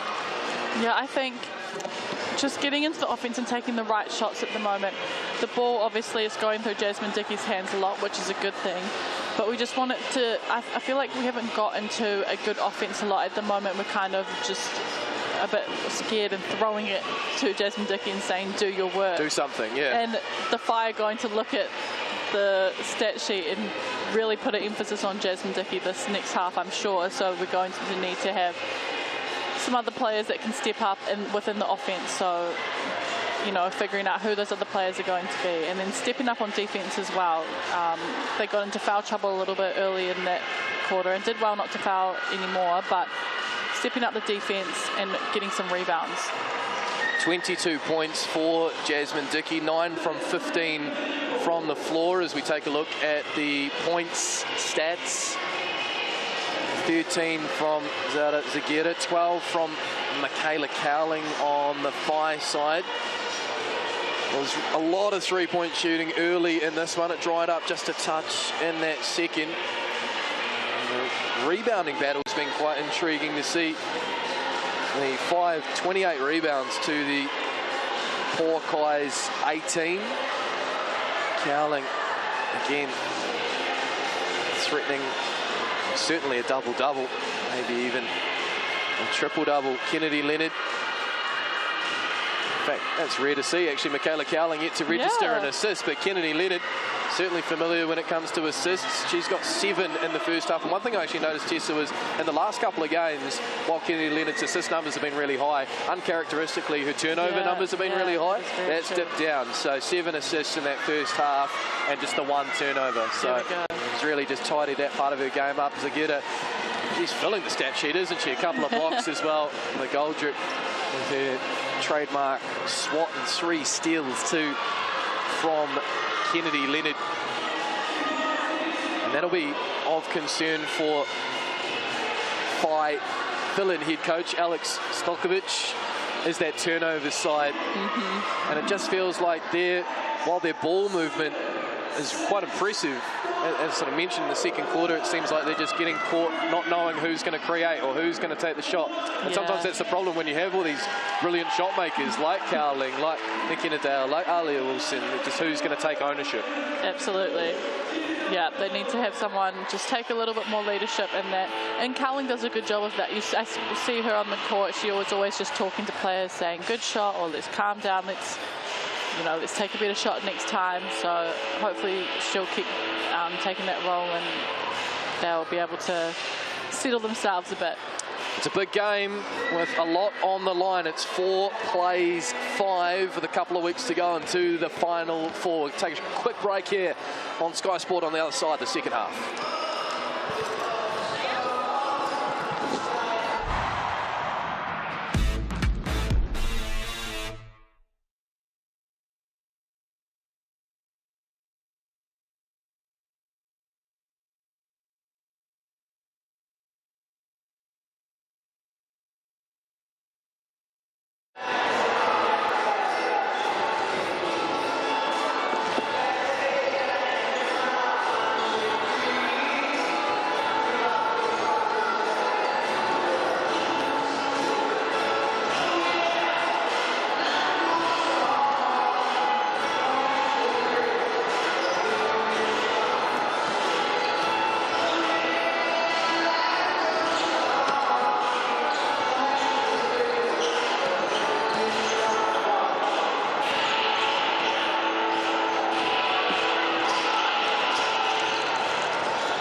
It's back.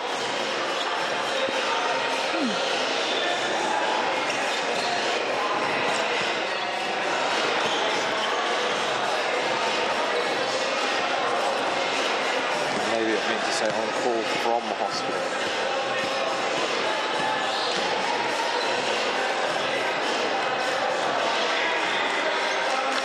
Oh, I saw her. She's been on the phone here. Yeah.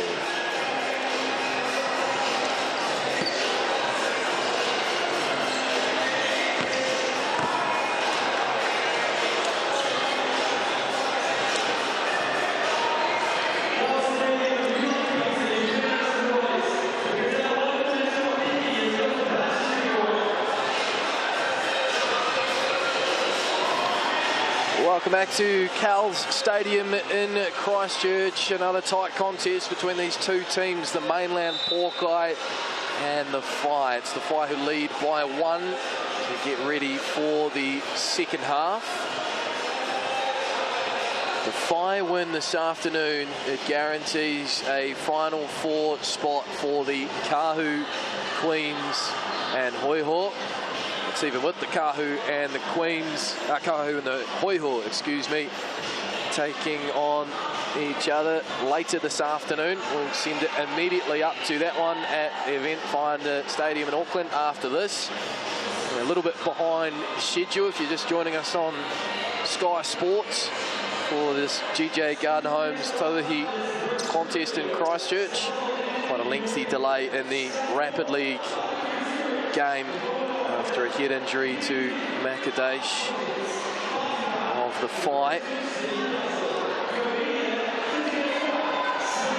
Pouākai currently occupy 4th spot after winning in Rapid League. They're on 16 points, the Whai are on 15. It feels, Jess, I know they've got the Queens here next Thursday night. That closes out their regular season, but for me, this is must win. You don't want to leave it to the last game, particularly the Whai have another game in hand as well. Oh, absolutely. I have talked to a few of the Pouākai girls, and they're treating it as this is do or die. If they lose, they have to win this game to keep going through. So they absolutely know how much is at stake and really, really want to win this game. Well, let's see which way it'll go. Too hard to call at this stage, certainly, as the Whai open up the third quarter with possession. McKinney Dale has 3 fouls, and she finds Cowling, and almost exactly how the first quarter started, with Michaela Cowling with an easy 2. Leonard wide open. Tied it up there by Dickey eventually. Gets it up to Ash Tyre, does well. Not around her shoelaces. Shot clock didn't reset though, so something's going to have to happen quickly here for the Pouākai. Leonard lets it fly. Doesn't make it count. Here come the Whai through Flavel.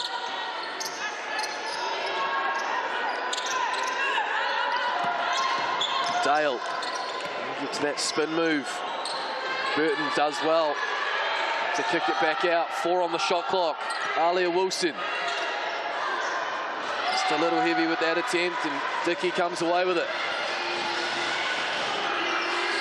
Oh, great footwork, Jasmine Dickey. 24 points for the Pouākai import.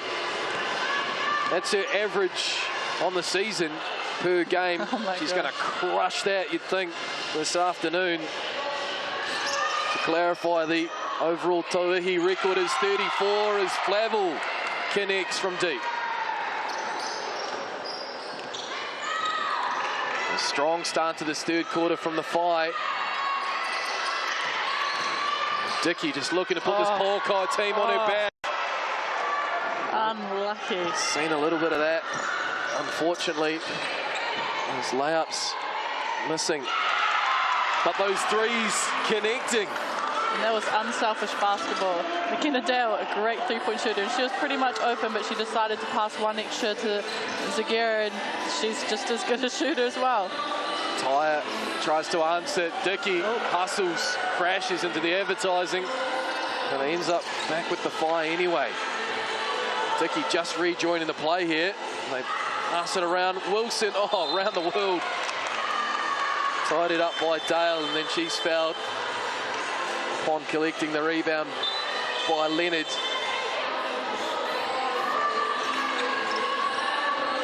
Subs in immediately on the Pouākai side. Tyre and Burton off McGoldrick and Hippolyte in. Whai up by 7. Oh, nice pass. McKenna Dale, but Zageta can't finish.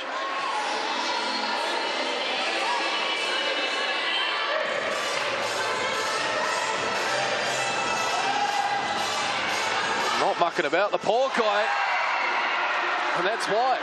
That's her corner shot, her corner 3 right there. Lauren Hippolyte loves the corner 3. Up to 9 points on the afternoon, Lauren Hippolyte. I think all of them are threes. Zageta looks for an answer. Zageta, it's the all-round game. Oh, but that's a lovely response. Beautiful. Leonard, beautiful find. Didn't have to break stride there, Sean Rabati. Zageta slips, does well eventually to get it to Wilson, and the Whai just calm things down. Cowling doesn't want to muck about. It's a little offline. Oh, great hustle though by Dale. Then finds a cut, and Cowling, who's silky finish with the left. Whai have started this half like they started the first half, just absolutely firing, especially on offense. Real intensity about their work. As Leonard finds Rabati, and moves that one short. Again, the Whai just not letting the Pouākai settle.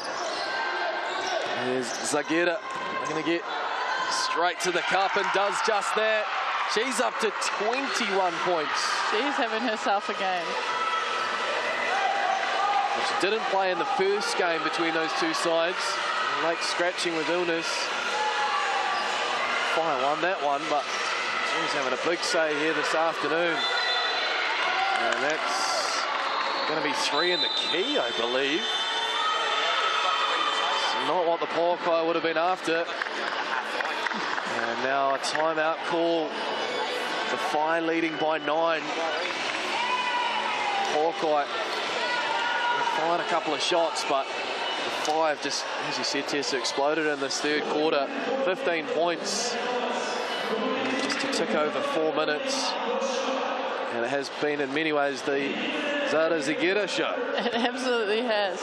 But the tricky thing is Whai have Zageta, they have Cowling, they have Wilson, and they have Dale, who all can shoot and score the ball really well. So you want to say, okay, let's make sure Zageta doesn't score, but then you've still got if you put all your emphasis on her, you've still got Cowling who can score any way she wants.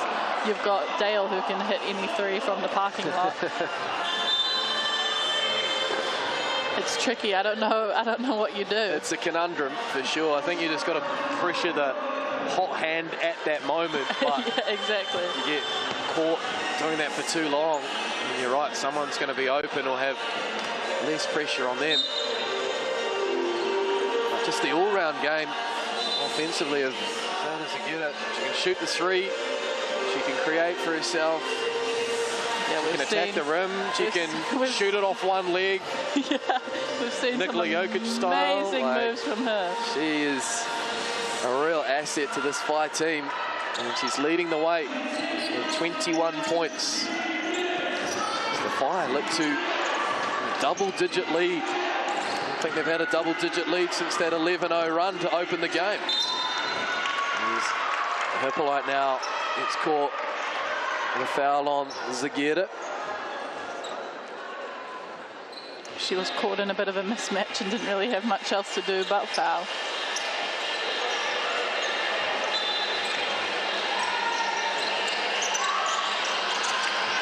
Cowling finds Wilson, and they go back to Zageta. Rabati in front. Good D.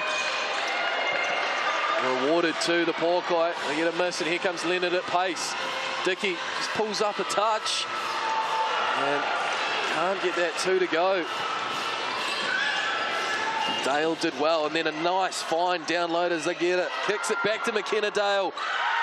She can shoot the lights out of any building from deep. McKenna Dale, she's up to 9 points, all from 3.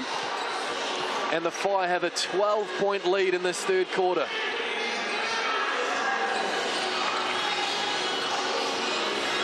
Dickey, Tirabati. McGoldrick ends up with it. 7 seconds on the shot clock. Dickey trying to create for herself, but away to the right. And it's just drifting away a touch here from the Mainland Pouākai. Zagera to Wilson. Michaela Cowling. Oh, step back three in the corner. Oh. Not far away. Barty does well to tidy up, and then the foul's called on Zagera. That'll be her third. And she'll take a seat. So does Zagera. So can the Pouākai go on a bit of a run with the hot shooting of Zada Zagera? Let's off hope. The court? Let's hope. I want it to be a close game. Dickey. Incredible first half, Jasmine Dickey. Oh, see a bit of contact here, and I think it's a charge. It is. Let's have a look at the GJ Gardner Holmes replay. Yep, McKenna Dale found herself outside of that charge circle. Put her body on the line there. Ow. Well summarised. And another stop for the Whai, and a late whistle on Subasa Nisbet. Pushes the call. She's not very happy about that call. Doesn't matter. Michaela Cowling will head to the TAB to shoot a pair. And they could have a 14-point lead, the Whai. Let's not forget it was just 1 point in it at half-time. And a huge third quarter by the visitors. And there it is. 14 points now. Pouākai need to find something. Where do they go to? They go to their star import, Dickey, initially. McGoldrick to Leonard. She can create. McGoldrick. Much needed bucket from Ezra McGoldrick. Yeah. Cuts it to 11. Absolutely needed that three. Can they get a stop now? The Pouākai, excuse me, with the Whai coming through. Oh, almost from Leonard. Gets a tip. And the Whai will have it with 11 seconds on the shot clock. There's that McGoldrick three. It's well set up there again, though, by Kennedy Leonard. She's up to 9 assists. Oh, good 6 steal. points, 9 assists. And now read that. Pouākai possession. Leonard, will she shoot herself? No, she won't. McGoldrick. Can't get that one to go. Nisbet tidies up down low. Puts it back in. Oh, they can't get the roll. But they get possession. Dickey from mid-range. There we go. Back-to-back buckets for the Pouākai. 9-point game. And we mentioned it, didn't we? Could they get on a run without Zagera? I was just about to say that. They have, and what do we see right in front of us? Zeta Zagera waiting to check back in. Malia Wilson hangs in the mid-range. Definitely hit the rim there, so there's a bit of confusion. And might be a bit of a committee meeting here. The two officials down this end. Matthew Bathurst and Hamish Dale. I thought it hit the front iron. It definitely hit the rim. Should have been a reset. But I think what they were saying is that also Whai hit it out, regardless of what happened anyway. So the Pouākai with another opportunity to eat into this lead. As Zagera checks back in for Kirasome. Zagera, Dale, Cowling, Wilson and Flavel on the court for the Whai. The Pouākai, Leonard, Hippolyte, Nisbet, McGoldrick and Jasmine Dickey, who's got 26 points. Oh, thought about pulling up from deep, opted against. Leonard now, 6 seconds on the shot clock. Needs to create something. Might have to pull up herself. Isn't happy. Oh, and a get out of jail foul there. I think a bit of the theatrics helped a little bit there. I've sold a bit on that one, Jasmine Dickey, but it was interesting seeing after the possession, Kennedy Leonard wasn't happy with whatever she'd called, wasn't coming to fruition. Yeah. Was left on an island. They get out of jail and away the Pouākai. 14 seconds here to conjure something. Leonard, Flavel in front, gets to her right hand. And a late whistle. Looked like that pass is heading out of bounds. So they stay with the Pouākai. They get another opportunity. 2 minutes to go in this third quarter. 19 down by 9. It's been a big third quarter for the Whai. We're led by 1 at the half. Leonard, again that move to McGoldrick. That 3 was just a little away to the left. Now Cowling the outlet to Dale. Mismatch. And spins in McKenna Dale. Great finish. Absorbed the contact of Kennedy Leonard. And that's a big time bucket. Absolutely. And a chance here for a 3-point play. That's the first 2-pointer for McKenna Dale. 3 threes up until that point. She might end up going up in 3s here anyway. She can convert from the TAB. And she does just that. McKenna Dale. 1:50 to go in the third. A 12-point ball game.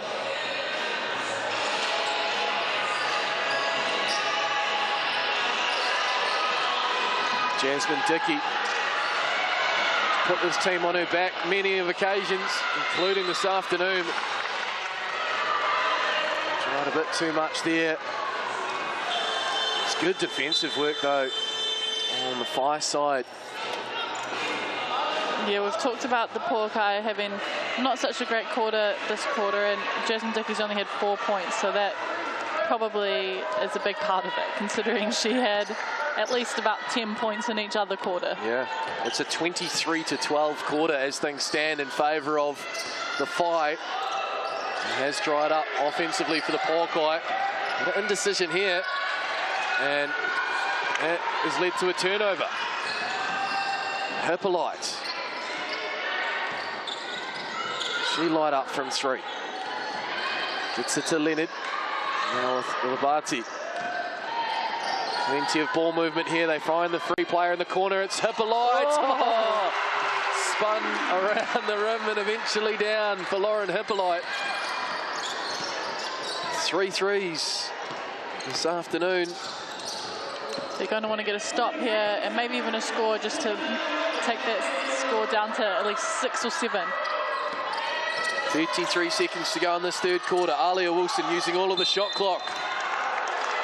Gets it to Cowling, and there's a whistle and a foul. Holding on Lauren Hippolyte. So that resets the shot clock. That I think it's free throws now. Free throws too, yeah, you're right. 5 fouls. Cowling doesn't need an invitation to head to the free throw line. She's a perfect 3 from 3. Make that 4 from 4. Up to 19 points, 11 rebounds, and a couple of assists for good measure from Michaela Cowling. Make that 20 points. It almost feels like must bucket areas here for the Mainland Pouākai to close out the third quarter and head to the bench with some momentum. Yep, definitely. 5-second differential between game and shot clock. Here's Leonard. Oh, splits the defence. Beautiful. Kennedy Leonard. They need a stop now, the Pouākai. 6 seconds to go. Cowling sizing up the clock, sizing up Leonard. Blows on past. Oh, just didn't get the roll. She did it all but finish there, Michaela Cowling. But there's still smiles on the faces of the Whai players. Championship quarter, and they took it. Build from a 1-point lead at half-time. They lead by 9 at the third quarter break.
Welcome back to Cowles Stadium in Christchurch, where it's work to do for the Mainland Pouākai.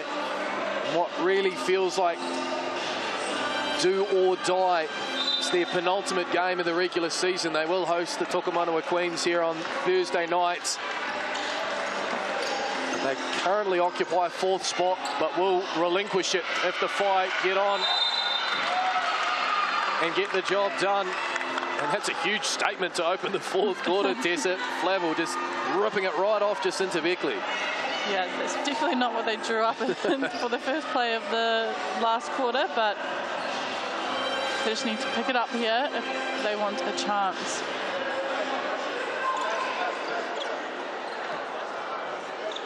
And then free throws for Matangiroa Flavel. Or was it a clear path, perhaps? Yeah. I didn't actually see the. I was not looking at the rest. I was back to the box score, looking at, you know, what stat we were going to bring up. One that actually just jumped off the page is Flavel. So you can't believe it, just missed both. So the Whai do have possession, but a bit of a get out of jail there by the Pouākai. The Whai went into that 3rd quarter, 12 turnovers in that first half, and that was creating a lot of those opportunities for the Pouākai, who put up a lot more shots even though they trailed. In that 3rd quarter, just 2 turnovers. There we go. Tidied things up a lot. Didn't give the Pouākai more opportunities, and they just kept racking them up. They've been shooting it at a very good clip. Not on that one though. Zageta contests her own, follows up her own rebound, I should say, and then it's a jump ball, and it will stay with the Whai. So a reward for the hustle there of Zageta, who had a fair bit of it her way too in that 3rd quarter, up to 21 points.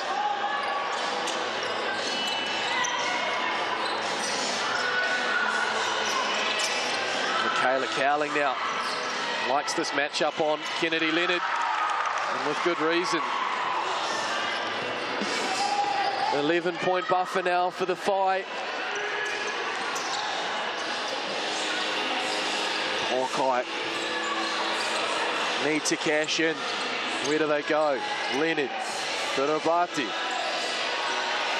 Good D there by Flavel. To kick it out once more, just 2 on the shot clock. Sean Rabati's going to have to create something, and that didn't even hit the rim. So another win for the Whai. Zageta gets to her left. She'll shimmy there, kicks it out to Dale. Slow things down a touch. 3 on the shot clock. Spin move. Oh, Wilson. No way. Okay. No way. Damn. Wow, what a shot. Good find there, Leonard to Burden. One thing I've really liked about the Whai, and it's just a really minor but simple thing, their bench yells the shot clock situation. Yeah. There is no way you do not know what is happening when the shot clock is winding down. I can hear it through my headset. Yeah. And on numerous occasions now, they've beaten the shot clock, particularly at this end where the Whai are currently attacking.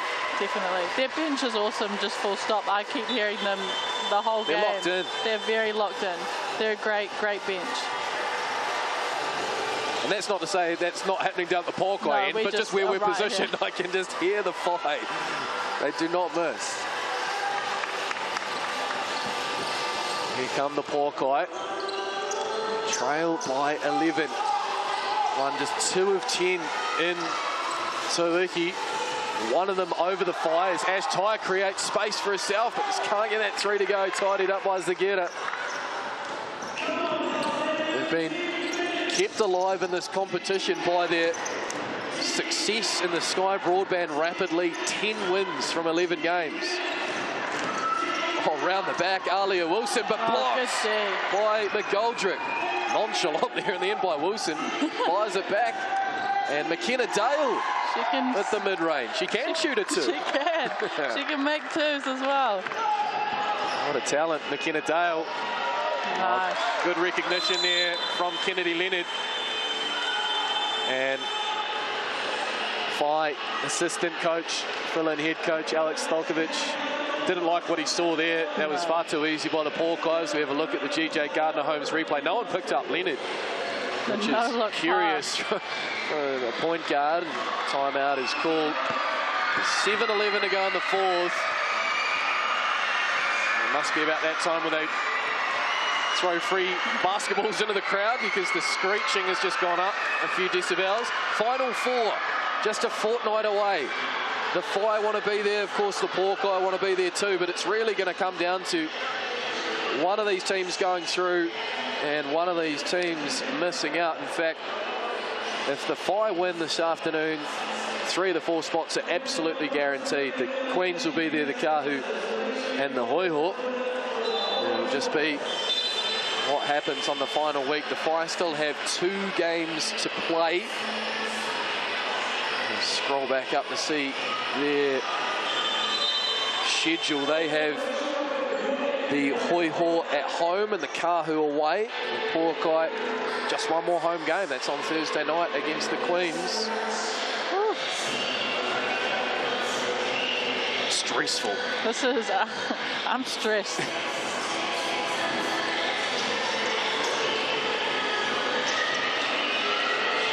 $7:10 to go. As Cowling brings it up the floor, gets it to Wilson. Fight noticeable in this fourth quarter, just taking their time a bit more. As Michaela Cowling whips it up and in. She makes it look so easy to score. Really it's is. not that easy. Really is effortless in some ways too. It's got 24 now in the afternoon as Leonard fires from 3. Good rebound. Burden though tidies up. Surely count that as another one of her assists. So, we go shot for shot here in the last couple of possessions. Pouākai really need a stop. So Zagera again with that spin move. She can finish with the left, she can finish with the right. There's Zagera, do it all. She's up to 23 points. The Whai lead by 13. Oh, nice handle there, Kennedy Leonard. Can't get the bucket to go. Now the Whai playing with a bit of pace. Aaron pass behind Dale. An opportunity for the Pouākai. Leonard finds McGoldrick in the corner. Nice. Connects. It seems obvious, but that was much needed. 10-point ball game, 5:40 to play. Can they get a stop here to Pouākai? Get it to single figures. Kirasome. Back up to Zagera. Trying to create that distance again. Off the 1 foot. Out of Zagera. Almost. Here come the Pouākai. Tyre. Oh, good pass to Burden. Wasn't expecting it. Dickey in the corner. Oh, just a little long. That would have been huge. That would have got the crowd up on their feet. 5 minutes to go in this fourth quarter. Cowling, what a pass to Zagera. And a whistle and a foul. And a trip to the TAB for Zagera. She did well to haul that in, actually. Absolutely. Getting that attempt up as well. Almost losing her footing. You saw there on the GJ Gardner Holmes replay. Zagera, 10 from 16 from the field, including a couple of threes. 23 points, 9 rebounds, a steal and a pair of blocks. Not a bad stat line. Been a thorn in this Pouākai side this afternoon. And they get back out to a 12-point lead, the Whai. McGoldrick trying to do it all herself. There we go. Here's that spin move. It's lovely. Spin move, a little fade away. Works every time. McGoldrick up to 13 points. 10-point ball game. Flavel to Cowling. Speaking of step back. Can't get that one to go. Michaela Cowling. McGoldrick tidies up. Leonard not mucking about. Burden to Dickey. Plenty of ball movement. Hippolyte. Leonard's wide open. This will be big. It is big. Whoa. Got to sit up now. Kennedy Leonard hits from deep. And we're back to a 7-point ball game. Approaching 4 minutes to go. Oh, Zagera hits the deck. Looked like a fair bit of ball, but there was obviously a bit of contact there too. There's the three from Leonard.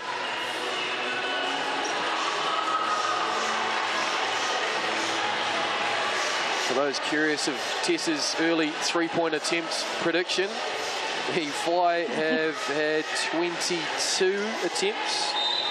The Pouākai actually leading the way with 31, so 55. Things are getting a bit tighter though. I don't think we'll see as much three-point shooting as McGoldrick tries to go coast to coast. Good rebound. Doesn't get the roll. Dickey tidies up. 5 points in it. The crowd are engaged. Can they get another stop here? Zagera tries to get round Hippolyte, spins. Oh, what a finish from Zagera. Hippolyte to Leonard. They need a bucket here, the Pouākai. Dickey, will she let it fly? Takes on Cowling, doesn't get the call, but Burden tidies up. Burden's just been there a few times now to get that rebound and put back. Very clutch. Much needed size there for the Pouākai, who trailed by 5. They go back to Zagera again. Tries to thread the needle, ends up with Jasmine Dickey. 3 on 2. Leonard gets around Dale, dishes it to Dickey, and a whistle and a foul and a trip to the TAB. Woo!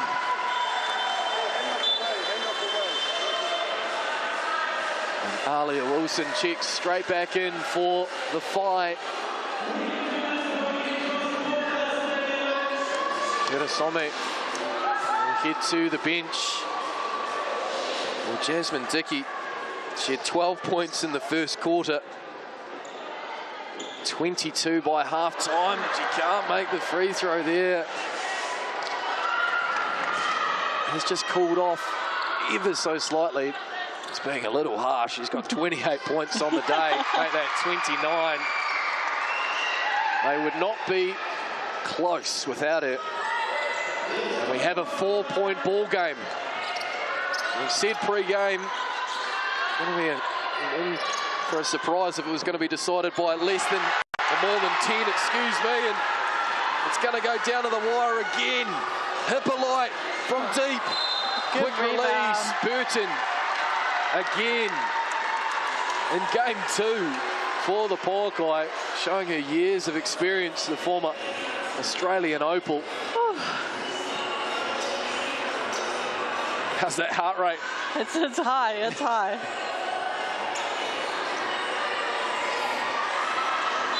Four-point ball game, 2:33 to play. Leonard struggling to get it in. And it's a lolly scramble. Hippolyte has it. Now Flavel has it. Oh, no call. Pouākai thought it was a travel. They need to get back. Flavel doesn't finish. Cowling tidies up. Big play there by the Whai. They lead again, or excuse me, they push their lead out to 6.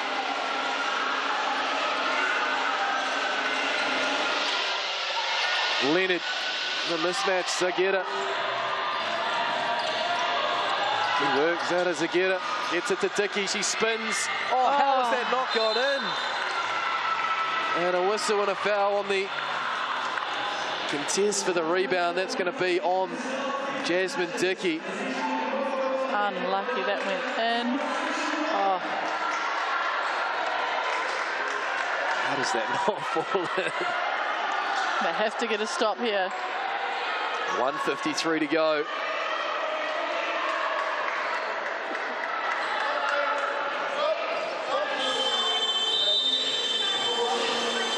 Some back in for Flavel as the ball picked up a drink in the crowd, wiped down, and yeah, this is pivotal. 6-point ball game. And Zagera will bring it forward.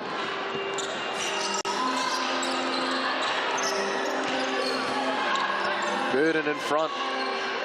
Wilson now. directing traffic. Dale. You can see the idea there. Cowling had Leonard on her, but the pass just a wee bit wayward. And another timeout called, this time by the Pouākai. It's a minute 35 remaining. Yeah, they definitely want to draw up a play where they can score here, because without a score here, they're putting a lot of pressure on themselves to try to get back in this game. Committee meeting of the coaches there, just talking through best options are. Plan A right through to Z, you'd think. Yeah. Let's not forget, after this one, we'll send it right up to Auckland, Rapid League, followed by Tauihi, the Northern Kahu, hosting the Southern Hoiho. Massive day in basketball. We haven't even mentioned the Tall Blacks earlier this morning, Tessa, holding their own against the United States, full of NBA talent. They did awesome. Led by 10 in the first quarter. That was pretty, I was up and about. Yeah, I was definitely a proud Kiwi watching that basketball game. Big time. Jordan tomorrow night, and then Greece a couple of days later. Looking forward to the Tall Blacks at the FIBA Basketball World Cup. Looking forward to the conclusion of this one. I'd still hate to pick it. Leonard will inbound. Dickey, Burton, McGoldrick and Hippolyte on the floor. Plenty of shooting options here. They've got to get it in. And it's not a great pass from Leonard. What happened there? And just an easy lane for Michaela Dowling to run through and put it in. And that might be it. 2 times now we've had timeouts. We've had to inbound the ball and we haven't been able to. And another turnover. Kennedy Leonard is just distraught. 1:17 to go, down 8. It's a huge mountain to climb now for the Mainland Pouākai. They can't get a stop here. I reckon it's all but over. They do get a stop. Leonard has to go quickly, gets it to Dickey. Big pass. Too much sauce on it for Burton to handle. And another turnover. And here comes Kirasome. Lovely spin move in transition, and they then get a foul call. And they're in the bonus. 46 seconds to go. Well, you can't say, Tessa, that the Pouākai haven't had their opportunities. Absolutely. Down the stretch. Yeah. And that's probably the most frustrating part, and it feels like, in a way, a story of this season. There's been some close games. Think back to that first game. Now, double-digit lead. Ended up losing. It was against the Hoiho. And another timeout. They'll go right down to the final buzzer. You never know what will happen in basketball, but it feels insurmountable. 10-point difference between the Whai and the Pouākai. In many ways, it goes back to that third quarter. Absolutely. It's all the third quarter, because they lost it by 8 or 9, and that's the ball game right there. Every other quarter has been, I mean, pretty much even. Yeah. It was 71-62 to the Whai at three-quarter time. So it's been pretty close here in the fourth quarter. It was even at quarter time, a point in it at half time. So it's just those lapses. I know we often say basketball, it's a game of runs, but it's almost who has more lapses ends up losing. Absolutely. And the Pouākai just guilty, having a few lapses in crucial moments. Kudos to the fight. Serta Segura, 27 points. Michaela Cowling has 28. along with 13 rebounds. He's certainly got to be in the conversation for MVP of this Tauihi League. As Ash Tyre lets fly, can't get it to go. Kirasomi, thought she was going to haul it in, but ends up out of bounds. So the Pouakai will have another opportunity.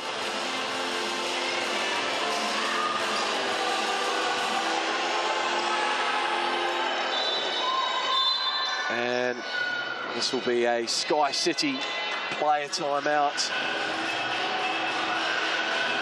Yep, try to draw up a play. They're obviously going to go for a 3 because they just need as many points right now as they can. I'm trying to remember that famous NBA game with Tracy McGrady where there was like 50 seconds. It might have been like 10 or 12 points, but so it's possible. How many? Yeah. How many times does that happen over the course of history? Not many, but I feel like this crowd in particular deserve a grandstand finish. It has been hard on the Tauihi side as Dickey has to get that one up, and there's a foul called on McKenna Dale. She's done well actually after 3 first half fouls to relatively stay out of the referee's bad books here in the second half. It's just her 4th foul of the games, first of the second half.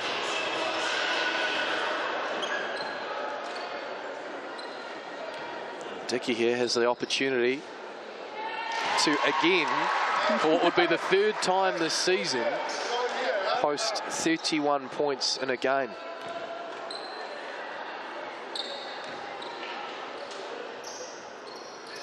And she sits on 31 once more, and she's 3 away from the all-time record. As Leonard, she almost hauled it in with one hand, ends up out of bounds. And advice from the bench here, Coach Stojkovic, saying, remember, you've got a Sky City player timeout. You can call it there, and that's exactly what you do. You don't have to inbound. A bit of confusion.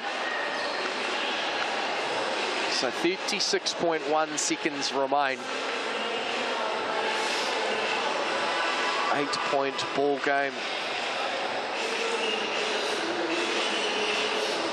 I'm assuming the Pouakai are going to try get a steal straight away, and if not, foul, because there's not much else they can do at this point.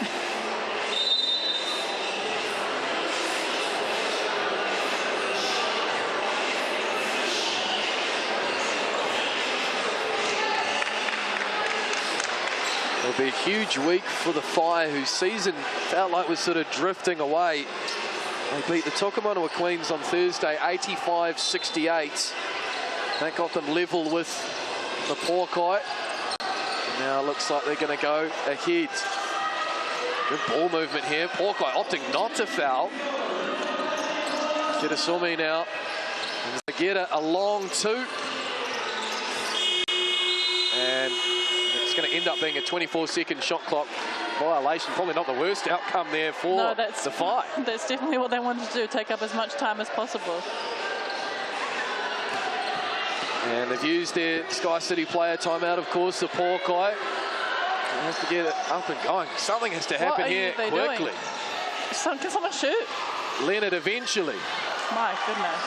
And in some ways that kind of sums things up down the stretch, sadly, for the Pouakai. Tessa puts her head in her hands. 91-83. Well, this is all a bit immaterial now with 6 seconds to go. But this will mean that the Kahu, the Queens and the Hoiho, what a turnaround just quietly for the Southern Hoiho. They will be there in the Final 4 in a couple of weeks. I think, what was that, 1 win last year? 2 wins? One win. They've recruited brilliantly, and they're getting the best out of their local talent too. As McKenna Dale hits that second attempt from the TAB. Dickey will try and get off 31 points. I think that's where it will end. Sadly for the Mainland Pouakai import, 0.6 of a second remains. Just got to check it in here. And they do just that. The Phi stay alive and go quite some way to booking their seats at the Final Four. That might be it. I would say they're all but secured in their spot. 92 points to 83, 9-point game in the end. It was that third quarter that was huge. It was 46-45 at halftime. They opened up a 9-point lead in the third quarter, and it's a 9-point ball game at the end. No time for post-game interviews, unfortunately, here from Cowles Stadium in Christchurch. But I hope you enjoyed that contest. Another thriller between these two teams, the Whai and the Pouākai. Nick Bewley, Tessa Boagni signing off from Cowles Stadium in Christchurch. We'll be back here on Thursday night when the Pouākai host the Tokomonawa Queens. And in a couple of minutes, more GJ Gardner-Holmes Tauihi basketball action. It's the Northern Kahu and the Southern Hoiho.